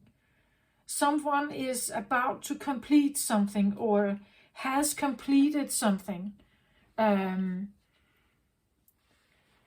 Or wanting to complete something, wanting to finish and complete something here.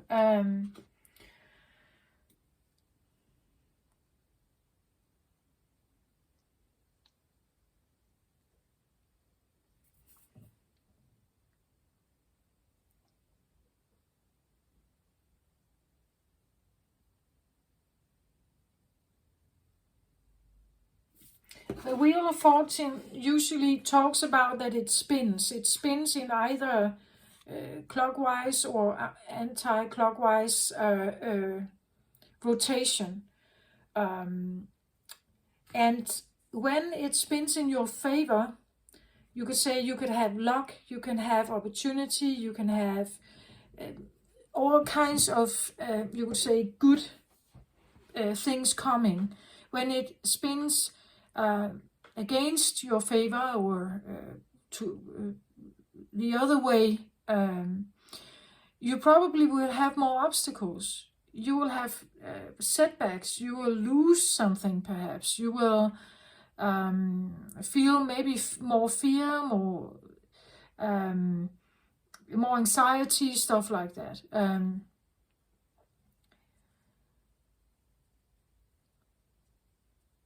So it's important how this spins.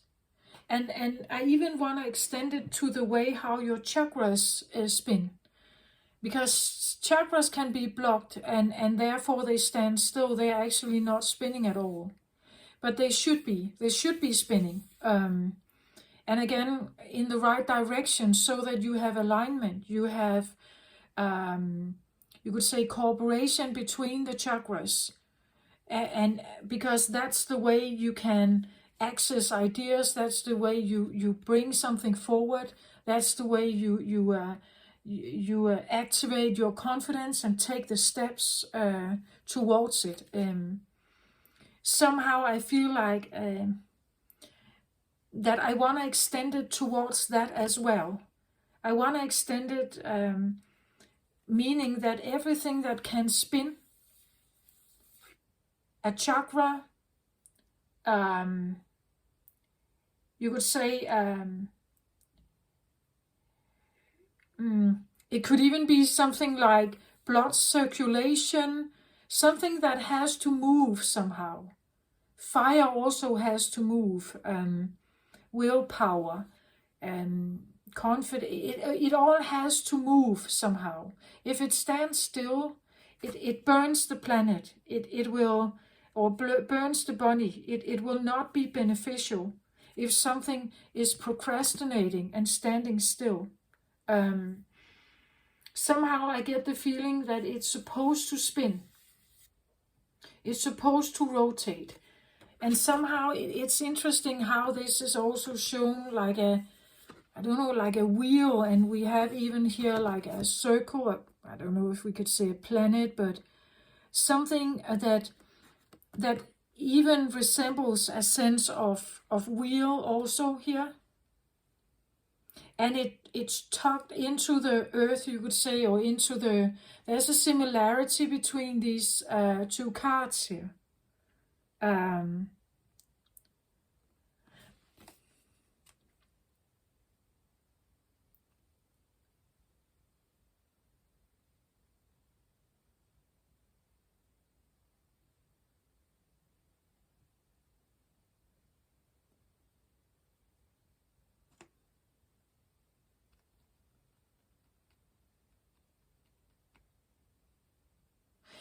I even get something like, because this talks about the top. This is like a phallic symbol, the pyramid, right? It talks about many pyramids have actually been created in worshipping the sun god Ra, right? So it has to do with reaching for the greatest beautiful sun potential. Being connected with the sun potential. So the sun potential represents the Father, the light, the daylight, right? The masculine time, the yang. There can be this feeling of really needing to reach something here, to be able to manifest something in a masculine way, to achieve or build or create something here. And therefore I need to somehow, I need to get to the top of my potential to somehow awaken this or have this. But again, standing in the spotlight, being the leader, being on top, well, it can be cold on top, right, of the mountain. It can be lonely here. It can be a bit, I'm in charge of everything now, right? So the responsibility of something could be overwhelming. I'm now the one who pulls the strings. And that, well, maybe it has been what you wanted all along, to be the one in charge. But there comes a responsibility with that also. And maybe a sense of aloneness. Again, as I said, maybe other people don't like your sovereignty, your independence here. And you may have to stand alone for a while you are building something or making the wheel spin in the favor you want it to be here. I still get the feeling of something that bursts out of like inside you, or it kind of, it could be something you say, right? It could be something that suddenly, something from within you really shows up. It could be like good ideas, right? You finally come to like some kind of completion here, where finally something is spinning in the way you want it to. I don't know if I could call this a compass. Could it look like a compass? It could, I guess. There is actually...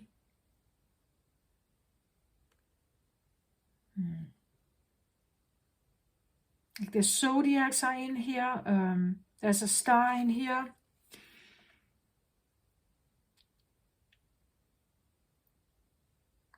I get actually, well, compass or clock, like a clock, it's time, the time is right, or waiting for the time to be right to emerge with something. Clock is ticking, or the spin of time has to be right, and you have probably like with the Knight of Swords, right? You have been traveling the mountain here, seeking for enlightenment, seeking for the wisdom, the compass maybe, your direction, the yang, the fire.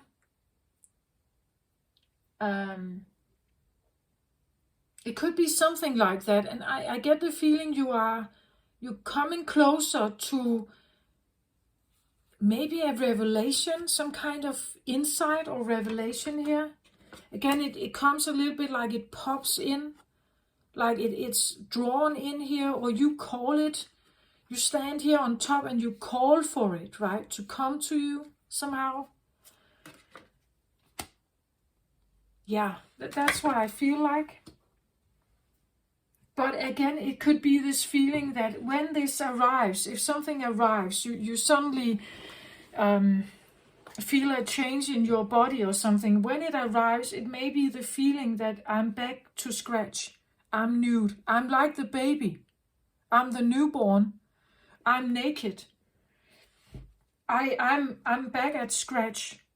I'm giving the opportunity to build myself up now. As when I was a baby, I'm actually, but now I'm my own parent, right? I can do this. I'm rebirthing myself from scratch, that feeling.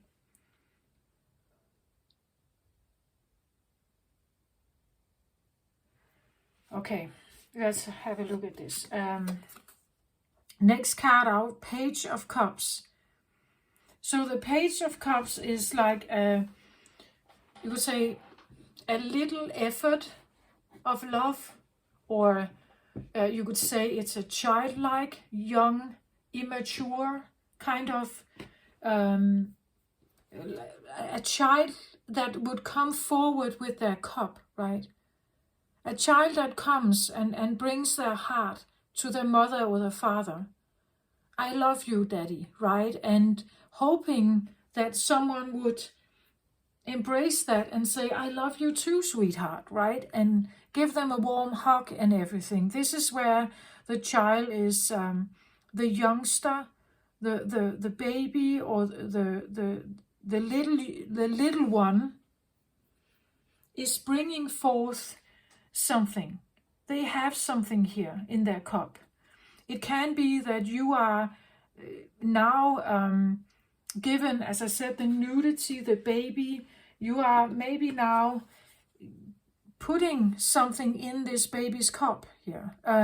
You are reinforcing them that they are supported, that they are loved, that and meaning you, that you are loved, that your inner child is loved, that you are beautiful and gorgeous and clever, and that you are loved and appreciated and welcome and all this stuff here, that you are giving yourself a bit of a rebirth. Maybe that's what it requires, the shift that you want to make. It needs a rebirth here. When the time is right, something is appearing that wants a rebirth. It has to be sweet again, innocent. It has to be pure. It has to be beautiful, right? And loving and engaging and open. That's what I feel like here. And that's not necessarily what you have experienced. Again, the strength is here. Like if this was easy, you wouldn't need strength, right?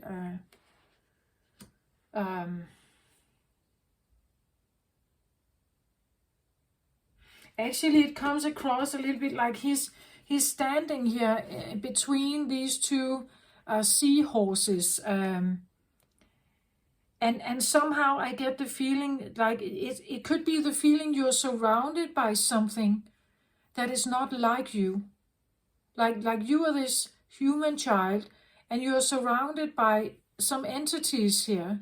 Could be your parents or some energy here that is different from you, right? They're different. You're bringing forth something, but it seems like they're looking at you, but I don't get the feeling that you're not the same, right? It's like you're not the same.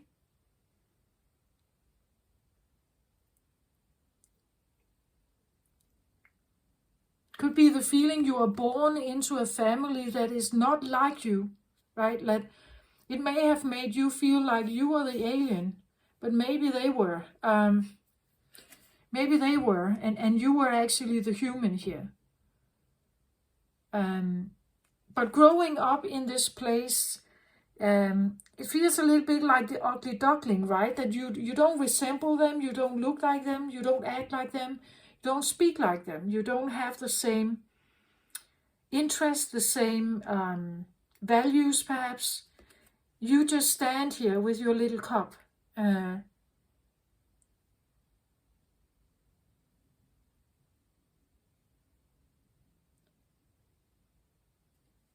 Yeah, it can be the feeling that maybe you need to find this inner child here. And you need to speak to it differently now. That whatever it received of guidance here was maybe not really the best guidance. So there can be something about your inner child or a child, your child, a child, you as a child, or you as a young or as a baby. Something about the nudity here that is, or the again, a baby, right? It's a nudity. It's I even want to say, when I look at this, like I said something about the time is right, and something about something emerging from within the core of something here. It is emerging, like a breakthrough or something. It can even be the change that Earth is going through, right? That Earth is now initiating a change. The clock is now, it's time, right? It's time for something new to come into existence, for a change of the zodiacs. It's time for something to have a breakthrough. So maybe as a Capricorn, or if you have Capricorn strong in your chart somewhere, you may have felt like that you were, that some kind of breakthrough or breakdown happened in your life, but it was actually not a breakdown. It was supposed to be a breakthrough. It may have felt like a breakdown. It's because it's time to change something. It's time to bring something, to change something here.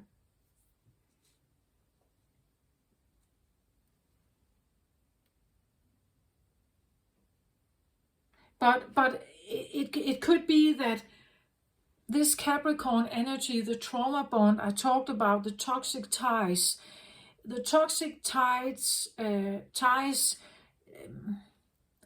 can maybe only be broken within a society that allows for divorce, that allows for personal development and growth, that allows for healing and a different, more loving understanding towards each other, compassion, and the time had to be right for that, in society, in the world. In the 3D dimension, several hundred years back, there were no understanding. If this evolvement, if this breakthrough should come, they would probably be prosecuted, hanged, they would be burned on the stake, right? They would, so whatever it is that is supposed to happen here, shift perhaps, the time had to be right for something to emerge, to come out of hiding perhaps here, to show itself.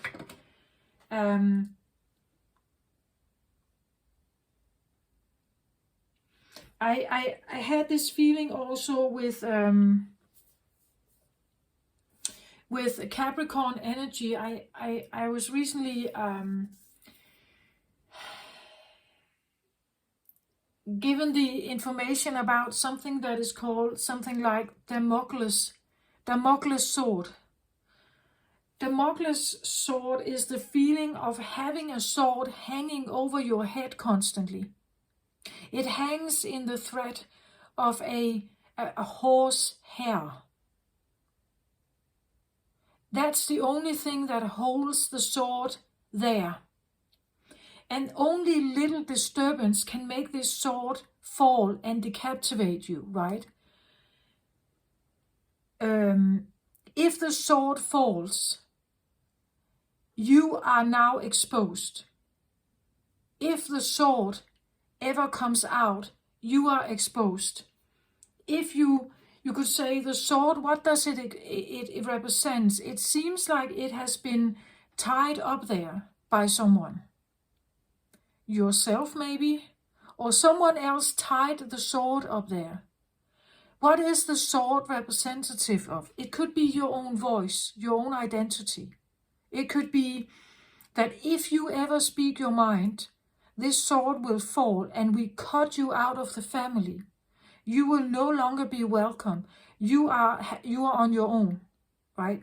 So maybe living through a feeling of a childhood where you had that sword hanging over your head all the time, wearing it, bearing it, like Jesus had to bear his cross, his own cross, right? The cross he was actually crucified on, he had to carry it himself. The feeling of carrying some kind of weight, some kind of truth, maybe a secret or something that kept you small or kept you hidden here. And to somehow get in tune with that sword, you need a lot of strength to face it. Maybe to let the sword drop and see what it wants to tell you, what it reveals, what is in that sword, right? It could be the feeling that I am walking on an edge, like the edge of a sword. And I have to be very focused not to fall over. Walking on eggshells, right? One wrong move, the sword falls. I will tip off into the abyss.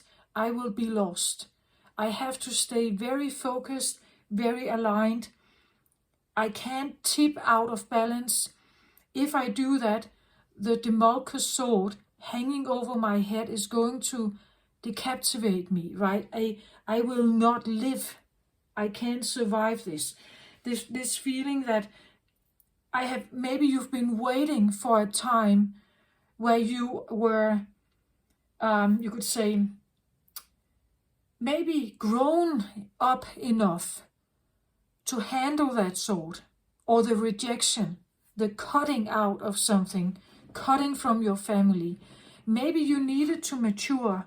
Maybe you needed, as I said I did, build a different version of yourself, a new name here, right? A new version, a new identity of yourself, so that you can resist the Damascus sword falling. If it actually falls, they cut off your hand. You are no longer part of the family. You have to be on your own. You have to deal with this yourself. You are an outcast. We hate you. You are the black sheep, right? They create stories about you and all this stuff. If you felt you couldn't stand up against that, you allowed the Damascus sword to hang over you. You got weak and small, right?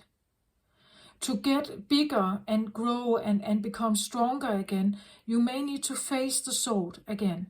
What is this sword about? Is it a secret? Is it a family secret? Is it abuse? What is it? Is it that if you speak your mind and become sovereign and individual and authentic and you speak what you like, what your values are, you are now betraying the family, and that will be the sword falling then, right? That's a part of this energy as well. I just wanted to put it out there. So I get the feeling of something about the time. Time had to be right. It could be something about, again, obligations. Maybe you had obligations. You couldn't let the sword fall. Let's say you are in a shared custody situation with a partner. And if you spoke your mind, it will be taken out on the children. the children would suffer because of your speaking your truth, for instance, right?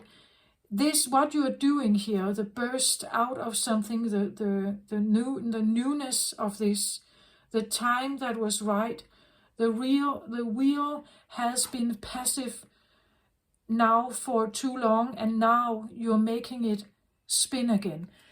It's almost like, again, keeping small to save something else, or to sacrifice yourself in a situation, either to survive yourself or to have others survive, or to have others treated best possible. Therefore, I have to keep myself out of the picture. I can't speak my truth. I can't be real. I can't, not yet, right? There's a feeling of a time issue with this. The time had to be right. Maybe children had to become adults, or I had to mature, maybe myself. I'd had to become ready for this. To realize maybe that the Demolka's sword is this, that you were in a family where you grew up with sea monsters or sea creatures. I don't see seahorses as necessarily bad or evil, but they are different, right? They're different than you. You were maybe a little child here with your cup, and maybe they liked the cup, right? They are sea creatures here. Maybe they liked your cup, the water, but they're not like you. They're not like you. They're even golden here, suggesting that they present as golden, like a golden, like a statue of gold, or they are on a pedestal, or they seeing themselves as more than you, or something like that. But there could be this idea that you may have felt like an outcast all your life, that you didn't belong there. Maybe you were literally an outcast. Maybe you were an orphan. They took you in. Maybe you belong, you have different parents. Maybe these are not your parents, not your real parents. You know, like maybe you actually do come from a different place, or this is what you felt like. This could be the feeling you have been going with, or feeling all your life. That I don't belong here. This is a strange dynamic. This dynamic is wrong somehow. It's like when I look at this guy, he doesn't look happy, does he?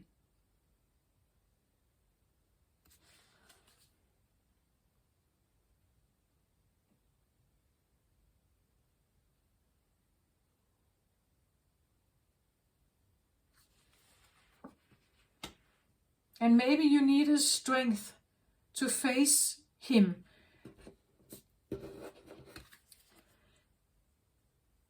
To look at him, to listen to him.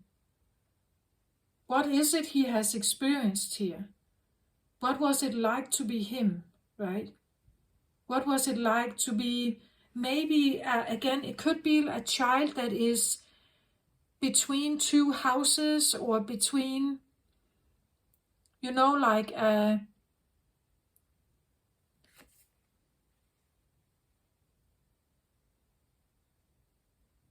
I get a bit of like statue-like ideas here. That something is, it's like, you know, when you talk to a doll, it's really not responding. It's your own imagination that makes it respond, right?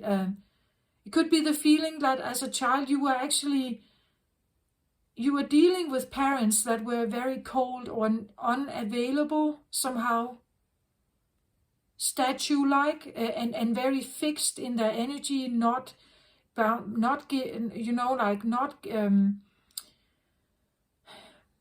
forthcoming, not willing to give up their own way, their own will. So speaking to them could be a bit like speaking to a statue, or being a relationship with a statue. I'm in a relationship with something cold and fixed here. That is the interaction that I've had. So to make them alive, to make them like think about me, worry about me, like me, adore me, talk to me, spend time with me, I had to create that. I had to create that. It was not real, right? I bring forth my cup here, and I'm interacting with something, but it's not really responding. It's like I'm sitting with a doll. A doll can be a beautiful thing for a child, but it's not really the doll responding. You are responding on the doll's behalf. Meaning that you are giving something that is not really living, you are giving it a living identity that is interacting with you. And maybe you needed really to find the strength here inside you to break that and see it for what it is. See the parents or the statues for what it is.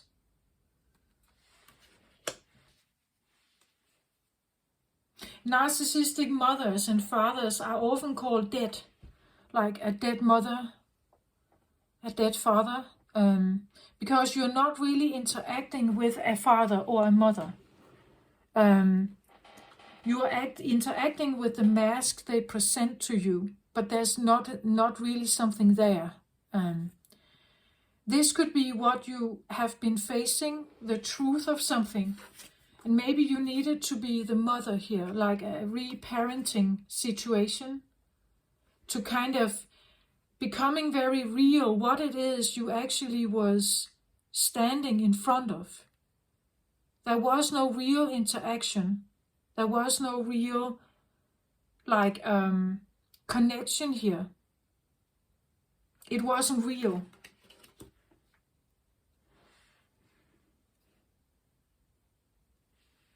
Maybe you needed to save, like literally save your inner child, because it was still here, interacting in a bubble with, you could say, a dead father or mother, or dead siblings, or dead something here, talking to its dolls, right? It was still here to survive something. It couldn't get itself out of that situation. Maybe you needed to find it and fix it and get, or fix it, help it, right? To understand that what you are dealing with here is the hope in you created a bubble of interaction, but actually there was no interaction. It was dead from the get-go.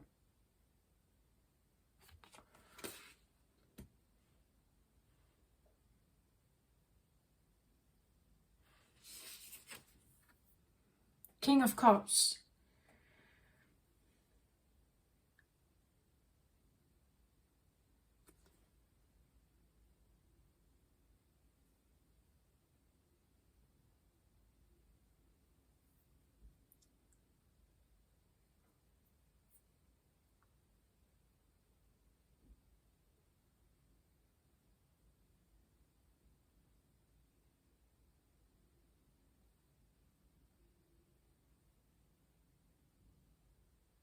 It's interesting when I look at these cards here. It's like, you see how they are.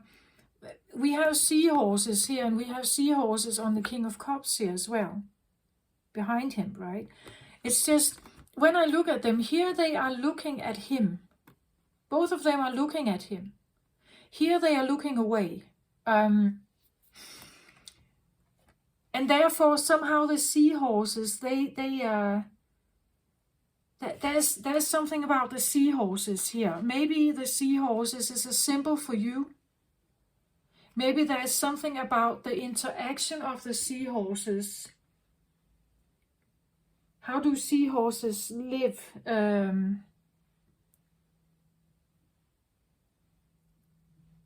I don't recall this. I feel like I have looked into it once.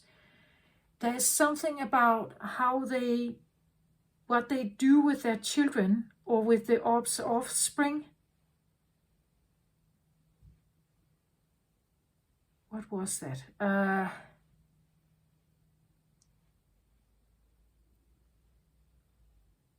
they hiding the offspring, the eggs, and then again, when they actually get out of the eggs or are emerging, I have this feeling that there's something about how these parents, the seahorse parents, interact with their children,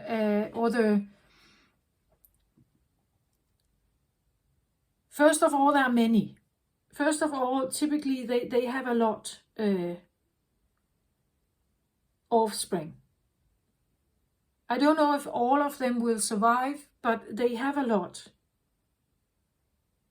Maybe you had a lot of siblings, or your parents did, or something like that. But then there's something about, I can't remember, please look it up if it means something to you, but I seem to remember something about they are maybe not staying around.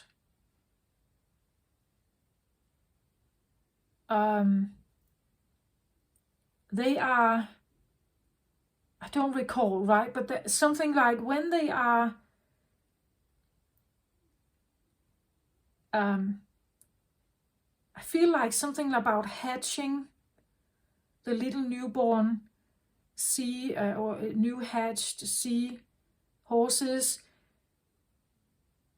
I have this feeling that they are actually a bit on their own. Like the seahorse parents are not staying around, I think.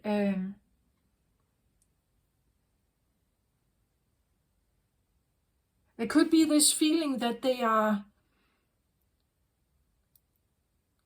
maybe there was a feeling that they were around you when you grew up, or something was around you when you grew up, but I still get this feeling that you're not like them, right?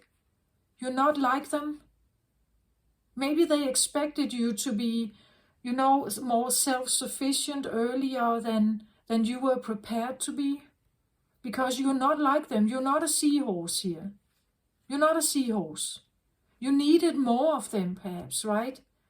You needed maybe more love, more safety, more feelings of connection, and I just get the feeling they were occupied with something else here.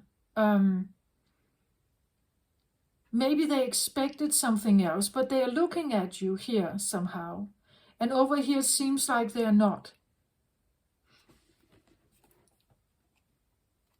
I also have the feeling this guy is also this guy. At one point he was like this, and now he's like this. Or potentially he can become like that. He can become his own person here. Because again, you can develop into anyone you want to be.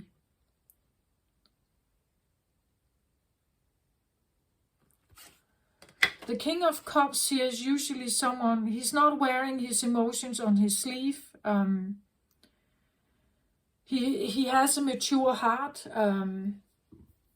He knows that there are obstacles out there.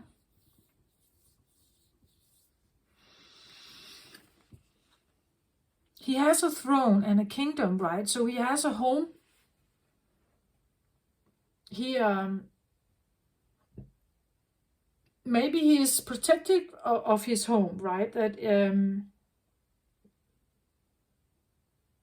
he owns this, right? He owns this.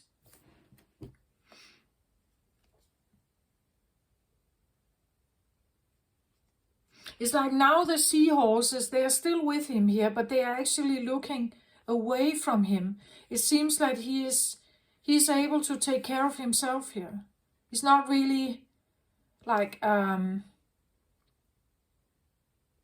he's not really, he's not looking at them. He's looking out here. They are just there somehow to, I don't know,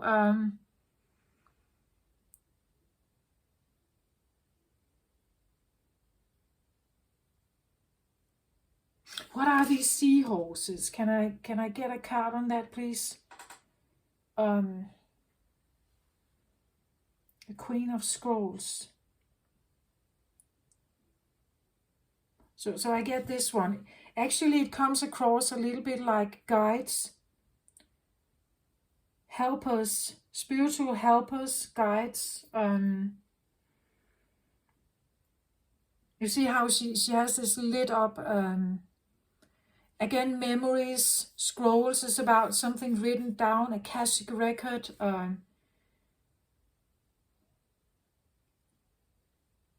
She stands with the scroll here, and she tells you something, right?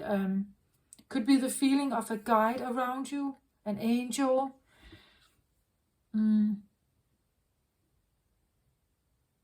Like a godmother, or you know, that feeling of someone who, they have something to say here, something to reveal to you.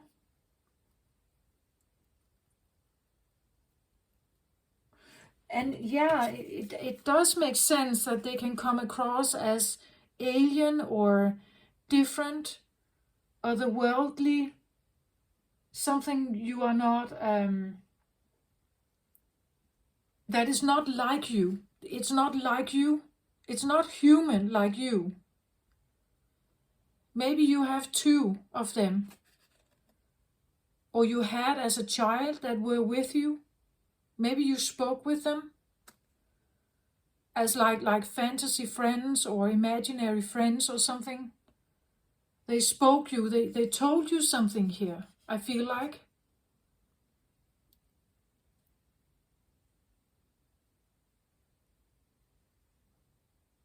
Take it how it resonates. It can be a person, right?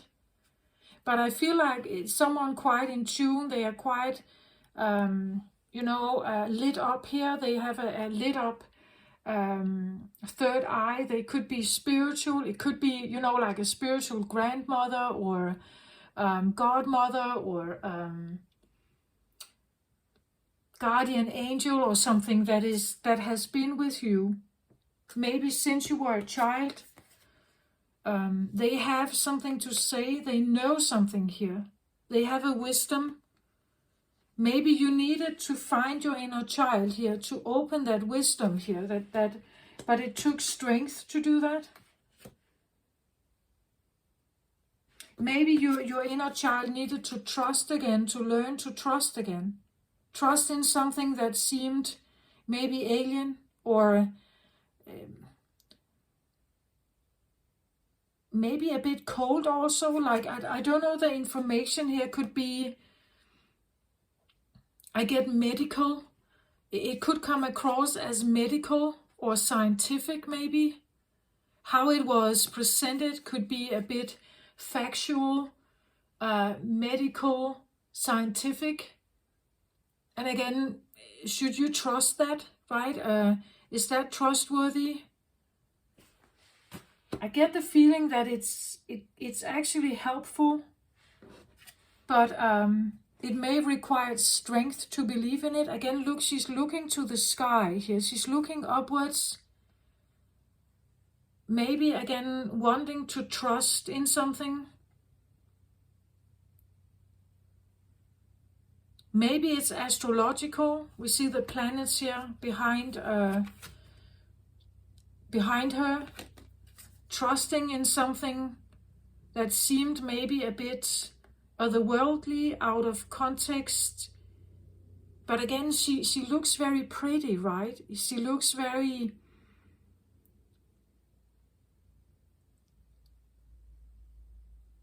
beautiful, actually. I want to see if there is some kind of resemblance with, and she is also on the front page of this. It's called the Akashic Tarot. So it has to do with, you could say, the Akash, you would say, timelines of your existence as a soul, what you have learned so far. Again, this feeling of the time had to be right for something to emerge, for something to come forward here, for something to be revealed, or said, maybe as a child you did have that information. They did speak to you, but maybe you couldn't bring it forward, right? People wouldn't trust you, or they didn't like what you said. Again, it comes across a bit, I want to say statue-like, like a cold delivery, medical, logical, scientific, and maybe a bit alien, like it's too far out there somehow. It seems non-human, cyborg, futuristic or something like that, or if not futuristic, then very, very old, right? Very, very old. Ancient maybe. But again, it's not like you, right? It comes in as not like you, not human. There are no emotions here. The delivery is not, you have emotions, right? But they don't. It comes in as logical, factual, scientific, something like that. Maybe you had that when you were a child, and to bring that forth again, to trust in it, has required a lot of strength to become now the adult that lets yourself be guided by this. It can be that let's say you are an astrologer and you listen to the planets, right? You listen what they are telling you, what they, every time there is an aspect or a new moon or something happening in the sky, you feel it. You feel guided by it. You feel that it's warning you or it's guiding you somewhere. Maybe you were listening to it as a child also here. But it's just seahorse. There's something about seahorse. Maybe the symbol, I don't know what the symbol is for seahorse, what it symbolizes. It's definitely water. Water creature, but when you look at it, it comes across a bit foreign maybe, alien.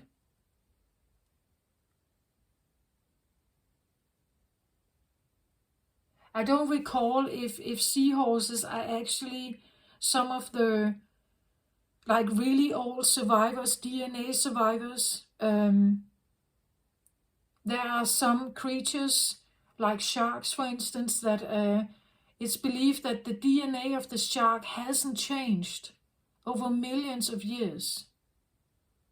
It's still the same.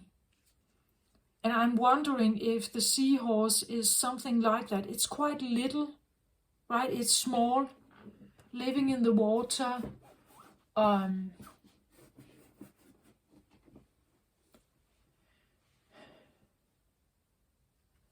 okay, something like that.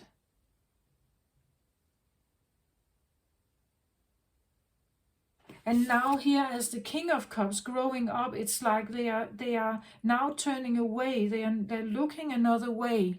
Still with you, but maybe not. He's a king here. And in tarot, this has nothing to do with age. It's the maturity of you, that you have evolved into a king, right? Otherwise you will show up as a knight or something here. You have evolved into a king, meaning that you have managed something about your emotions here. That your emotions are changing and you're becoming more mature. You're no longer an immature like child, or that you feel like you can't bring something forward here. Again, this it doesn't have to be that you're talking to a child, that this is your inner child, but it can also be a maturity level, that something in you or around you has the maturity level of this. Or that your heart was so open as a child that you could actually talk to something here. And I feel like with the Queen of Scrolls that it could be something that you were talking to.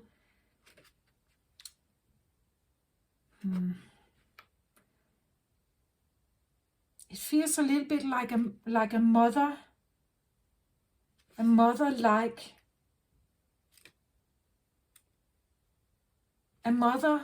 like energy that has a lot of wisdom. She has a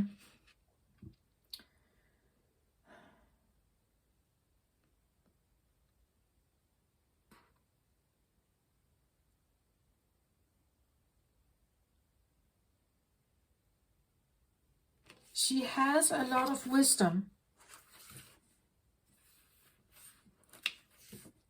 And she has something to say. I don't know if this can be a guardian angel or something.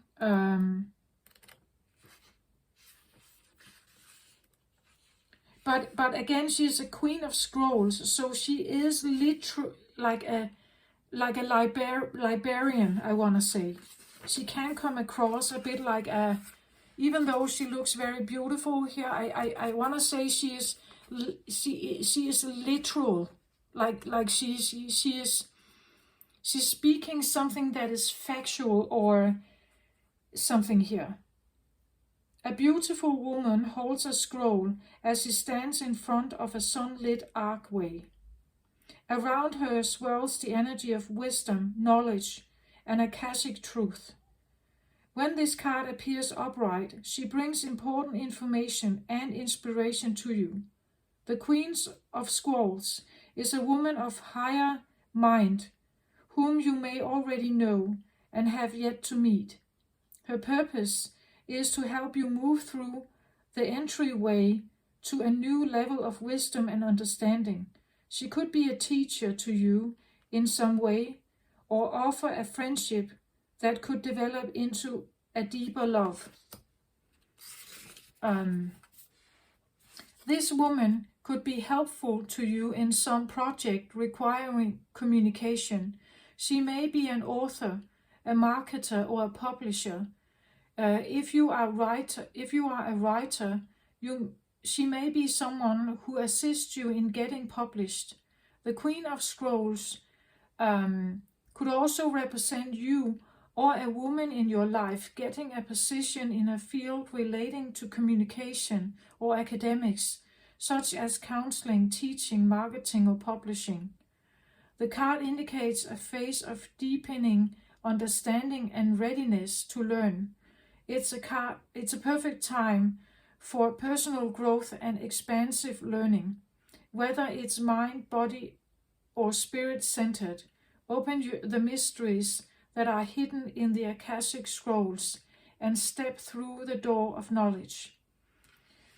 The Akashic record is usually something about past lives experience, past life learning, past life karma, perhaps. It seems a little bit like someone has had a time where you were drawn back, maybe to your childhood, maybe young understandings in other lifetimes, where you were given some kind of information about yourself and the life you have.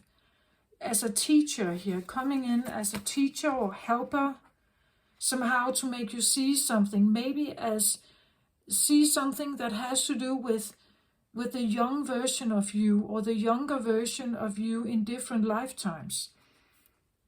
What happens to a child with their cup when they receive certain upbringings, you could say, and maybe giving you information from other lifetimes you've had. Maybe someone is coming in here to help you heal something. It could be that this one is coming in as a helper, as an informant, but also as a strength. I even want to say, I would go as far as legal counseling. Someone coming in here, presenting something to you as a guide with some kind of strength here to help you learn something about yourself, overcome something about yourself, helping your child, maybe advocate for your child, your inner child, giving you information that wasn't present, you didn't know about as a child, things you didn't know about your own child, your inner child, child situations, knowledge you didn't have as a child, right? So I get the feeling of that. Now it seems like they are still there, right? They're still there, but the way he sits here, he seems more relaxed, right? He sits in his throne, he knows his rights, he knows who he is. He doesn't wear his emotions on his sleeve. He's learned something. He's matured here. They're still here with him. He's guided, I feel like. His intuition is still interacting with them. But they seem a little more, they seem different now. Now they are actually looking away from him. I see them a little bit like a protector, like they are aware, they're looking what's around him here. So he can relax. He seems like he's sitting here and relaxing, right?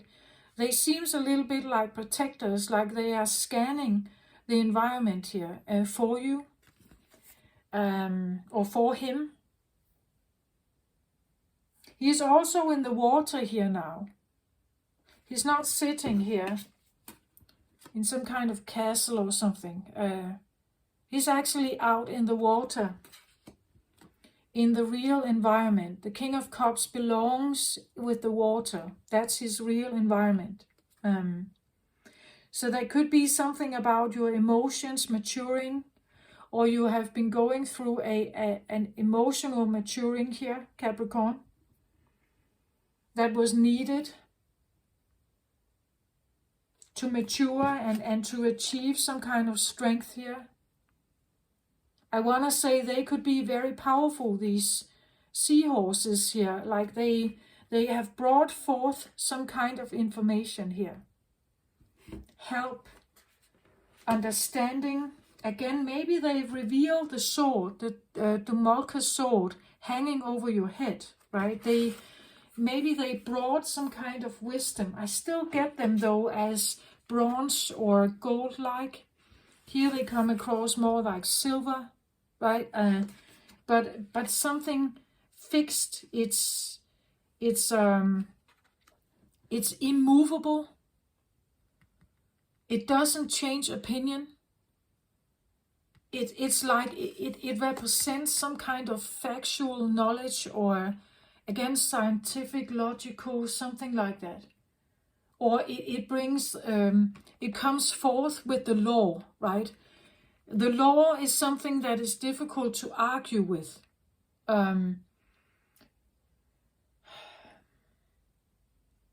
Maybe they are actually showing you something here.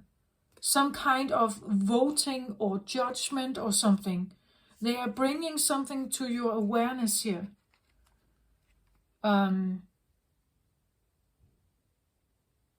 Something that seemed to not be negotiable. But I get the feeling it's supposed to help you here. It's supposed to help you free that inner child here. But it took a lot of strength.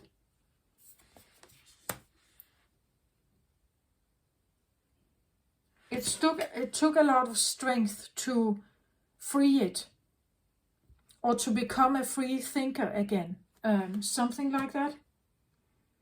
It could even be that whatever judgment or whatever was informed here with you was something that kept you small, right? But to keep you small actually also needed a lot of strength, because you are not small. So keep yourself small was something that needed a lot of your strength to keep you small. to make that decision to keep yourself as the child here. Now you sit here as the King of Cups. You know your emotions now. They are also not looking at you now and judging you perhaps. Now they are working in your favor. They are looking, scanning here, right? So that you can just relax now. Do your thing, right? You sit in your throne here. You have matured. You have grown. And again, you can create yourself. You can recreate yourself as who you are or what you want to be or what you want to become.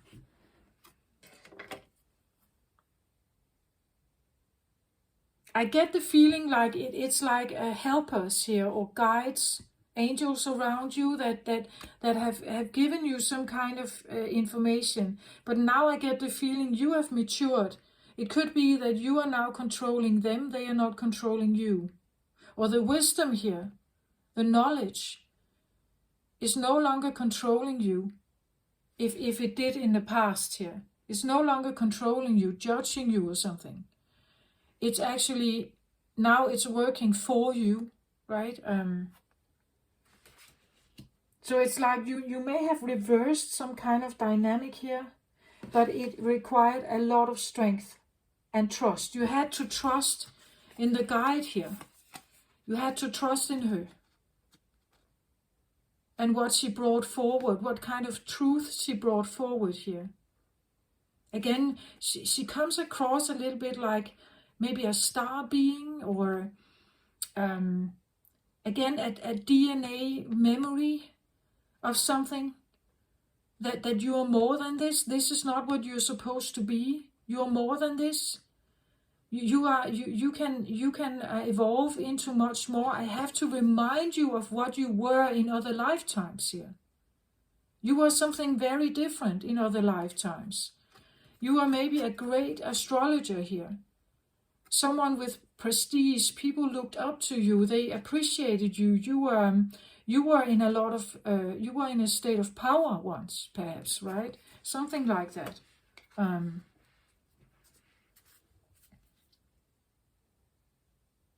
But you had to be reminded, I feel like, about it. The Akasha can be anything. This can also be a reminder that you have karmic debt to pay. That's why you were put in a position of judgment. That's why you couldn't act on your own. They were judging you here. They were filling you with stories or filling you with limitations here. But that's a karmic debt. It's part of your Akashic record here. Now it's the other way around. Now they work for you, I feel like. Now they're serving you, helping you. Here they were maybe limiting you. It was part of your growth process of gaining more strength, becoming stronger here. But it may have felt like a really ugly journey, right? Can I have a little more card on, like, up here, what that was about, the scrolls here? What is that about, please, for the child? The King of Roses. The King of Roses is the King of Cups here, right? I feel like what they came in and told you here, what the Queen of Scrolls came in and told you, was very factual, that you are the king, that you're not supposed to be the page here, small. You are a king. You are a ruler, a leader here. You're not supposed to sit and be small and think of yourself as small. You are in possession of a kingdom here.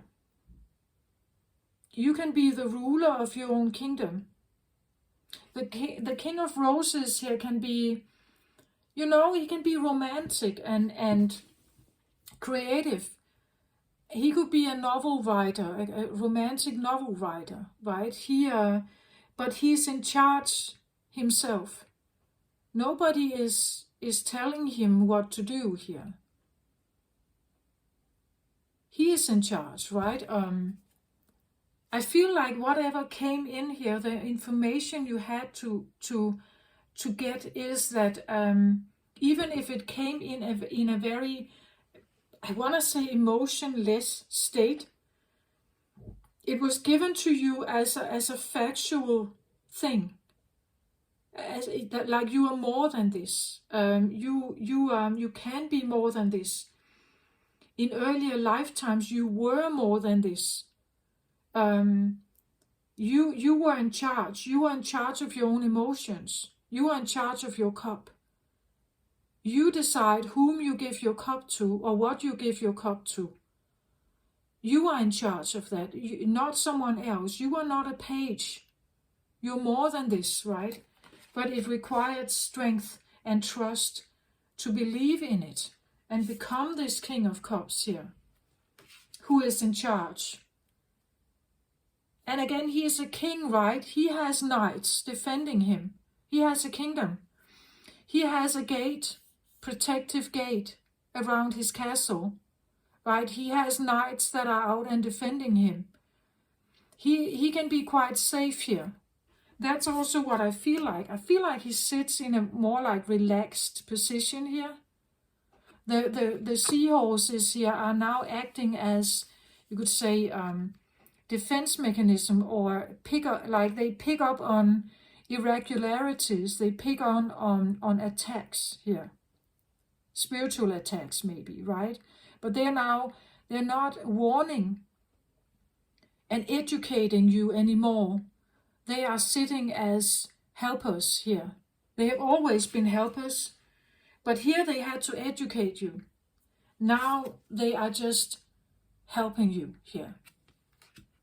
Helping you stay safe and happy in your kingdom here.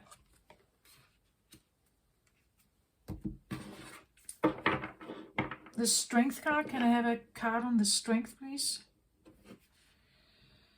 The Ark of the Covenant, yeah, it's like it required strength to open the covenant. The Ark of the Covenant is something very precious, something that is kept, that is guarded, right? Something that is kept sacred, something within you that is sacred, your heart, your emotions, your loyalty, your respect, your devotion.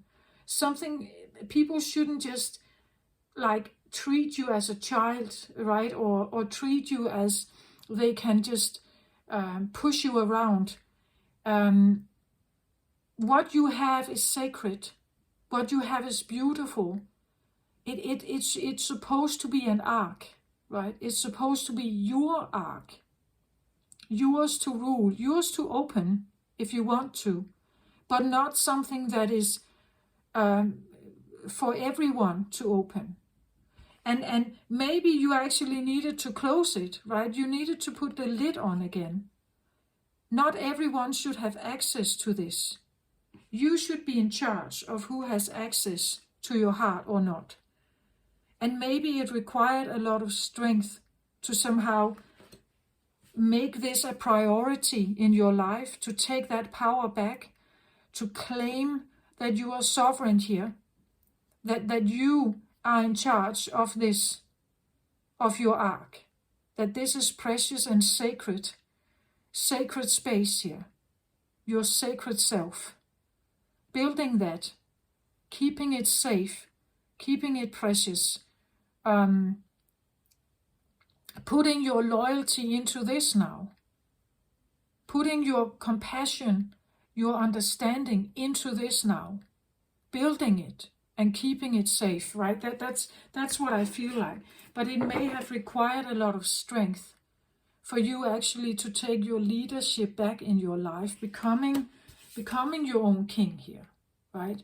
So that you can sit comfortably in an environment that actually suits you and is right for you, right? And not in an environment that is not really you. You have the ability to create that, go towards it, move towards it, say goodbye to the things that are not really your environment, that are not really like you, that doesn't help you in any way here. Okay, so what is that? What is it that is flying out here? Somehow is feeling a bit unattainable, or it's there but not there. Somehow it could be, again, it could be this Queen of Scrolls that actually has been working with you all along. She's there but not there, right? Let's have a look. Eight of Swords here. Eight of Swords is the feeling of being in a mental prison, that you have been brainwashed, that you were locked into some kind of mental construction here, a prison where you can't seem to find your way out of it. You can't seem to release yourself. You are judged here. Swords energy is about communication, perception. It can be that there is an energy here that wants to, like telepathy maybe, an energy of telepathy that wants to hold you in a prison. Like it's there but not there, right? It could be an energy that is like separated from you, that is somehow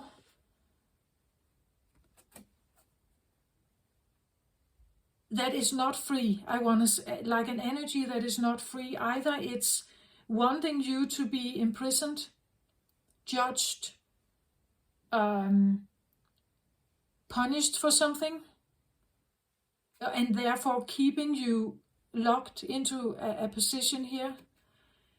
Or it could be something that is in communication with you, telepathy maybe, that is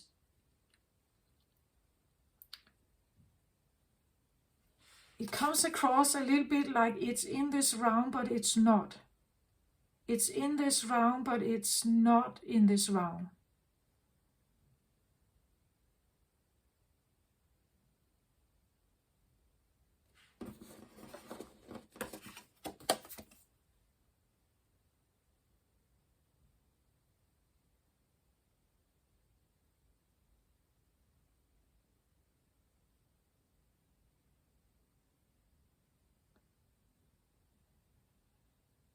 Again, this is the energy that you may have come from, right? It's an energy that is small, it's isolated, it's in darkness, it is surrounded by judgment, maybe demeaning thoughts, and it could be screams, like shouting, projecting all kinds of crime on you, judging you, criticizing you, and keeping you small here. She's on her knees, right?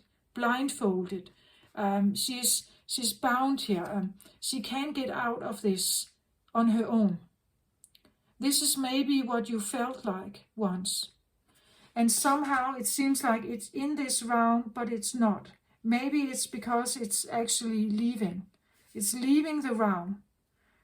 Or it's the part of your nudity or vulnerability is still here. A bit of it may still be here. But a part of it is actually also leaving. That it could be that you are saying goodbye, or you are trying to release this part of you. The more and more you come to the top, I said, the more nudity there is, the more feelings of vulnerability, or now I actually really have to stand on my own 2 feet. If I want this to be a reality in my life, I actually have to say no now. I have to state my boundaries. I have to put myself out there. I have to show the real me. But the real me, there may still be like a little bit of this left. Could be someone who is in communication with you, telepathy maybe. Can I have a card on this Eight of Swords here? What is this, please? The Lookout. So the lookout talks about, you know, he's standing up here looking for help. His vessel, his ship is actually burning here. Something is burning under his feet. He's looking for an island. He's looking for some kind of safe passage or safe ground. He's looking if there's another ship nearby that he could that he could actually seek his rescue there. But something is burning here underneath his feet, and someone is on the lookout for help here. Maybe that was you once. You felt like earth was burning under your feet. You were not safe. You were looking for a way out. You couldn't seem to find a way out. You didn't know how to get out of it. Can I get one more card, please, on this? King of Roses. You see, it is you, I think. King of Roses here now. You were this King of Roses sitting here. You were judged by something. You were kept in a mental prison. You were kept small, blindfolded, naive, I get, naive, immature, dependent, codependent. You were kept, like, again, you didn't know. You didn't know yourself. You didn't know who you were. You didn't know you had options. You didn't know you could actually be someone else. You were kept in some kind of mental prison in your brain, perhaps. Your way of thinking, the way you were brought. I get almost like brainwash here, right? You were brainwashed to believe something about yourself, but this is actually you, right? And somehow I get the feeling that it may still be part of you, but not. You see, it's not that. It's not really in here yet. It's like I get the feeling you're sending it. You're saying goodbye to it. The time is almost near, right? For the breakthrough or to say goodbye to this. It's just a little part of you is still left. But maybe just as a reminder where you came from. But it's not really having a big impact on what you are becoming or what you are creating here for yourself. A much safer place, an environment that is suited for you and the personality you have. There could be more water here, more understanding, more love perhaps, more affection, more intimacy, more connection, more openness, something like that. But I still get the feeling of caution from this king. Again, he's not wearing his emotion on his sleeve. He has learned the lessons here. Maybe he recognizes red flags of narcissistic abuse. He knows what to be aware of. And he is not engaging in situations that are not safe for him here. Not suited for his kingdom. He's not allowing something inside his kingdom that is really not in his best interest here. Okay, let's have a through the eyes of the soul oracle card here to just finish off this reading for you. I hope this helped you somehow. Had a flyer here. A knight, be courageous. Truth conquers all. So again, truth, the sword, even though you have been surrounded by maybe a lot of illusions, lies, betrayal, something here, the truth is coming out, and it may be a painful experience, but in the long run, you're becoming stronger here, and you're learning from whatever mistakes you may have had. Again, I want to say having hope in certain situations, trust in certain people, maybe being a bit too trusting, too romantic maybe, too open, naive maybe, that is like, I feel like maturing here. You are maturing something, maybe getting rid of the hope, right? The romantic hope of something is no longer like a part of you. I feel like here it could have been, right? Because you are the child. The child children can create a lot of fantasies and romantic ideas in their head. A lot of things can go on in a child's head. But I get the feeling of a maturity is coming in here with the healing you're going through, and you're not allowing the same stuff to occur again.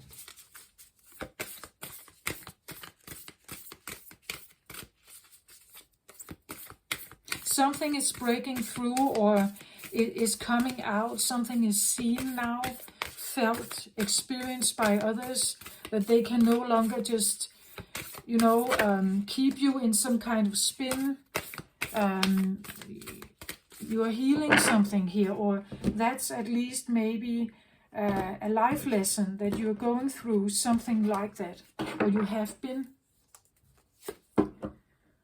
Move away from a difficult situation. Yeah, move away from a difficult situation. That's it.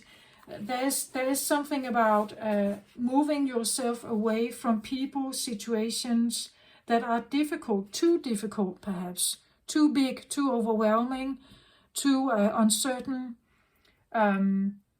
things that are bigger than you perhaps. And again, because even if you have put your mind to something that you want to break down a wall, you really have to look at it. Is it worth it to bring down that wall? Is it worth it to put myself in front of an angry deer here perhaps, or an angry stallion? Do I want to fight with something like this? Do I want to get head to head with something here?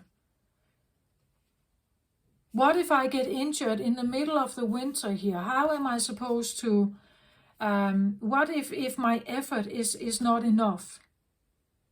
Or in this case, with all these feelings here, what if my love is not enough? What if my commitment is not enough? What if my compassion or understanding is not enough here? What if I'm up against something that really doesn't want my help? It doesn't want me there. It's not interested in me, as I said earlier.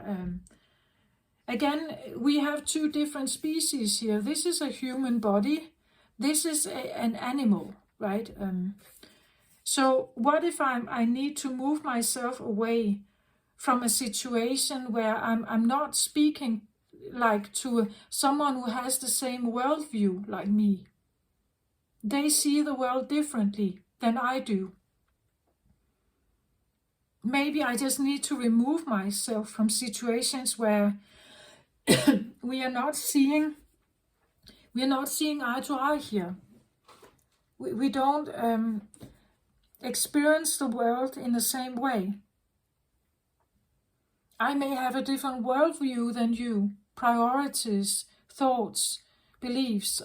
Maybe emotions are actually very important for me here. But I seem to be standing in front of the wild animal here. A wild animal that actually may respond in an animalistic way. They may respond with flight or fawn or fight here, right? And that is not my thing, right? That's not really how I operate. So maybe I need to get myself out of situations that are very difficult. And I also have to embrace the fact that no matter how much I put into this, it may never be enough. The wall may never be broken down. The hope will never be, I will never get what I wanted out of that hope or out of my effort. Maybe I really need to let something go here. Get myself out of a situation that is very difficult, where there is no win-win situation perhaps, a situation that can hurt me. Hope deferred makes the heart sick, right? So hope deferred, meaning that if hope is delayed, derailed, it will make the heart sick. You can literally become sick, ill, if you stay in a situation that is too difficult here. Or again, where you don't have the say, you have put the power into the hand of someone else. And you're just waiting for you're hoping and waiting for the right response back to you. But you are not in power, they are. And that's what you have to realize, I think, here. That you can be in power of your own emotions, what you want to put up with here.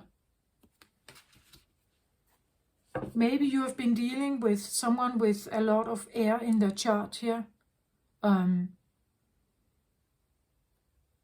Judgment, criticism. But this could all be going on in your head if you have been programmed like this, if you were raised like that, right? At the bottom of the at the bottom of the deck here, I get defend what is dear to you. So walk away from something that is very difficult and defend what's dear to you, like the ark, something that is precious. Your feelings, your hearts, your sovereignty, your independence may be more dear to you. Aim for what it is that you want and go for that instead, and get yourself out of whatever this is, right? Aim at what you want, really want, what's dear for you, defend it. And maybe defending actually means that you walk away. You get the divorce.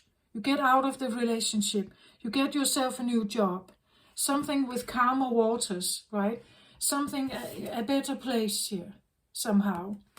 Where you can, that is more suited for you. Defend what is dear to you, right? Here we have, like, I want to say a mother deer, and maybe a little calf here. You say, so maybe you are actually defending something. It's interesting how this seems like the male, right? Then maybe you have been up against an angry male here, somehow. And now you're defending the mother here, the mother deer and the little calf. Right? You would rather be there and defend them than you would wrestle an angry stallion here, right?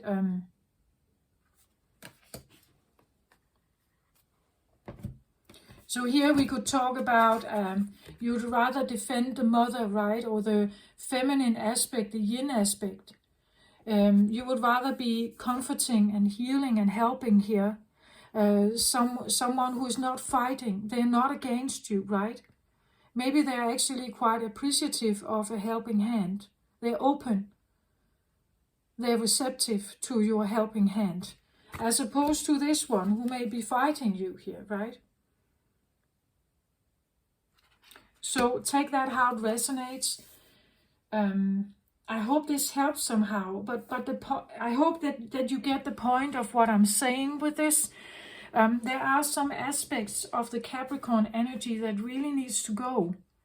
That we will all somehow experience some of this. That maybe some of this is coming up. And we have to somehow overcome this. To raise the vibration, to ascend, to have the ascension on Earth. I don't know how fast it's going to be. I just know that Earth is going there anyway. Earth is saying that it's time. That it's about time that we have the new time, the new dimension here. No matter whether people like it or not. She's going there. And we will go with her. as long as we live here. And some will not like it. Some will leave this earth as souls. They will say, I cannot participate in this shift. This is not for me. And they will leave in whatever way, right?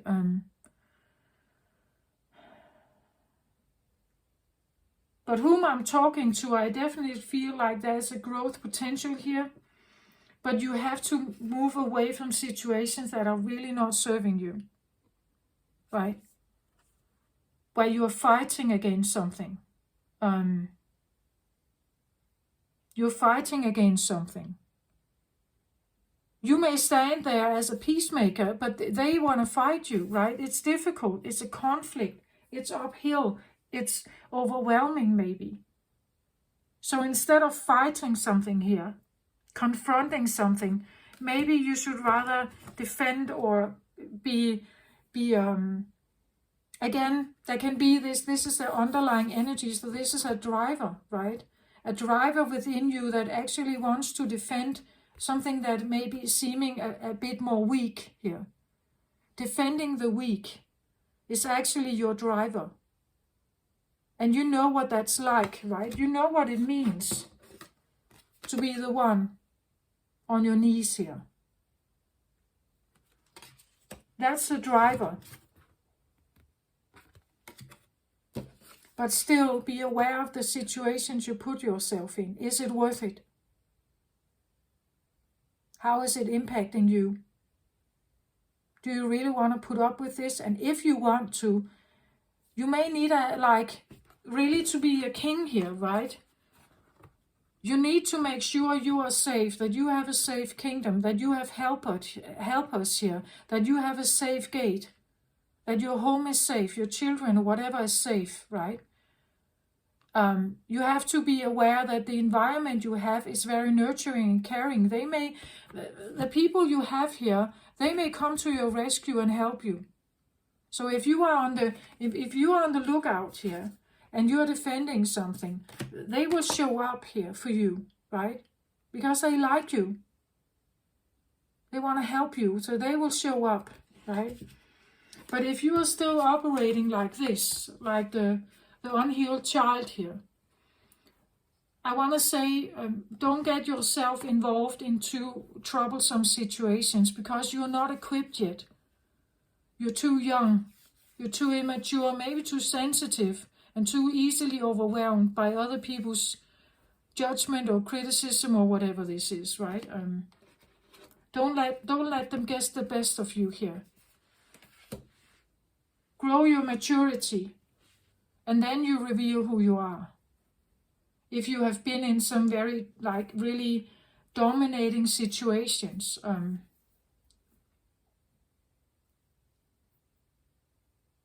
or you feel like something big is overwhelming you, it can also be simply the idea of society, like the demands of society, the laws and regulations that you have been up against, judgment and jail time and stuff like that, and you couldn't do anything about it, right? When you were in jail here, perhaps you sat there, you couldn't do anything, right? Maybe it broke you, it threw you to your knees here, and you don't want to experience that again, right? Something like that. It's something that you're up against an opponent that somehow feels big and overwhelming. And maybe unpenetrable, like there is no loopholes here. I can't seem to push through this. And then you may need to ask yourself, why am I doing this? Do I really want to do this? Or should I simply find another place to live, another job? Should I go somewhere else, open my heart towards something else that actually wants me, right? That's what I feel like. I hope this helps somehow. At least I'm here to tell this story, to share a light on, in this case, trauma bonding, and how energetically exhausting this can be, how you can become ill of this, how the trauma bond illusion, especially with narcissistic, psychopathic, sociopathic people, how devastating and ruining this can be, and how it derails you and takes you away from your own path, your own compass, your own direction in life, how you procrastinate and how you don't take action and build or become what you're supposed to become, or what you could become, right? Again, here we may have a poet, right? We may have a writer, a novel writer. We may have a manuscript writer. We may have an actor here. We may have something like that, right? You could have the ability to publish something, write something, teach something here. That's what I feel like. And you're not supposed to be small, right? Especially if someone else was keeping you that way, you're not supposed to.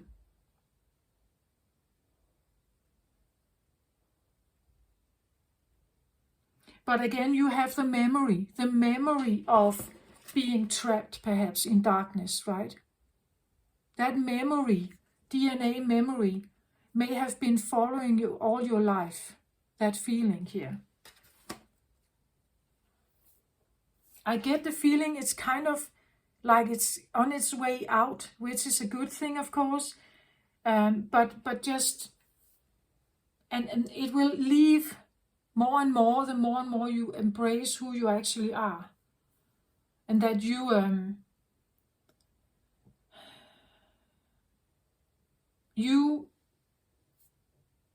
more than this, right? You're more than a small disciple. Okay, this is all I have for this time around for you. Capricorn, take care of yourself out there. And be real with yourself. Be loving to yourself. Don't get trapped in your own mind. Be compassionate with yourself, especially if you hit the wall of something. That you say that, but if I just keep moving, I will eventually have my goal. Just be aware of what you're up against here. Right? Maybe you can have a different goal. And that would actually suit you better. It will be more healthy.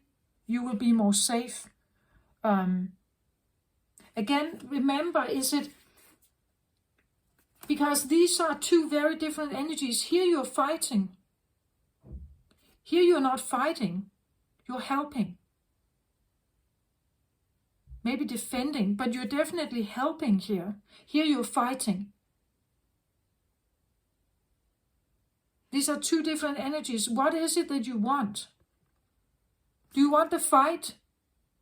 To prove yourself, to get your thoughts out there, to like make a statement, to have a crisis, to become angry? Or do you just want to retrieve and actually nurture the wounds and get your freedom, right? Is that what you want to invest in? Or is it the fight you want to invest in? That's important questions to ask yourself. What is the most loving thing to do for yourself here? Maybe also for others. Again, defend what's dear to you. So this can be your heart. It can be your emotions, right? It can be your feelings of what you want to invest in. What is true to you. This can be the precious part of you, right? Your innermost sacred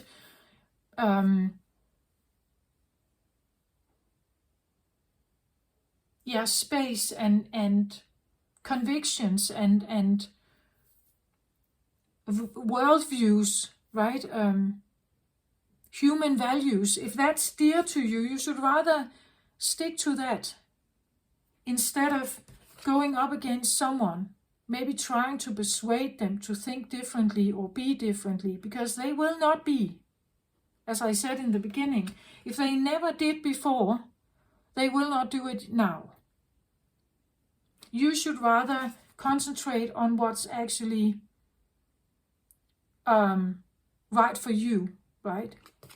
The next card out here, so interesting card. It says here, return from the underworld, engage life. This feels a little bit like resurrecting something. After a part of resurrecting, maybe resurrecting yourself, resurrecting your defense or your yang energy or something. Now it's time to engage again, become active, do something, show yourself, but do it for you, right? And go and do what you want here, right? It's not important to confront them and tell them about your new life or whatever. If they're not interested, they're not interested. They never were, right? So if it's not obvious, I'm talking about very rigid connections, very rigid, tumultuous, dramatic, judgmental dynamics, very difficult situations to navigate, and to stay insane and stay true to your heart, and you're safe in your heart. It's such a situation I talk about here. Rigid, narcissistic, self-serving people, something like that, right? So please stay safe out there. Defend what is dear to you, even if it means that you have to retrieve or ghost someone. Be silent, not say anything. Be grey rock, walk away, get divorced. Defend what is dear to you. And if what's dear to you is you, your heart, honoring your heart, yourself, that's what you have to do then. Take care of yourself. I send you my very best love and light to you. Bye-bye.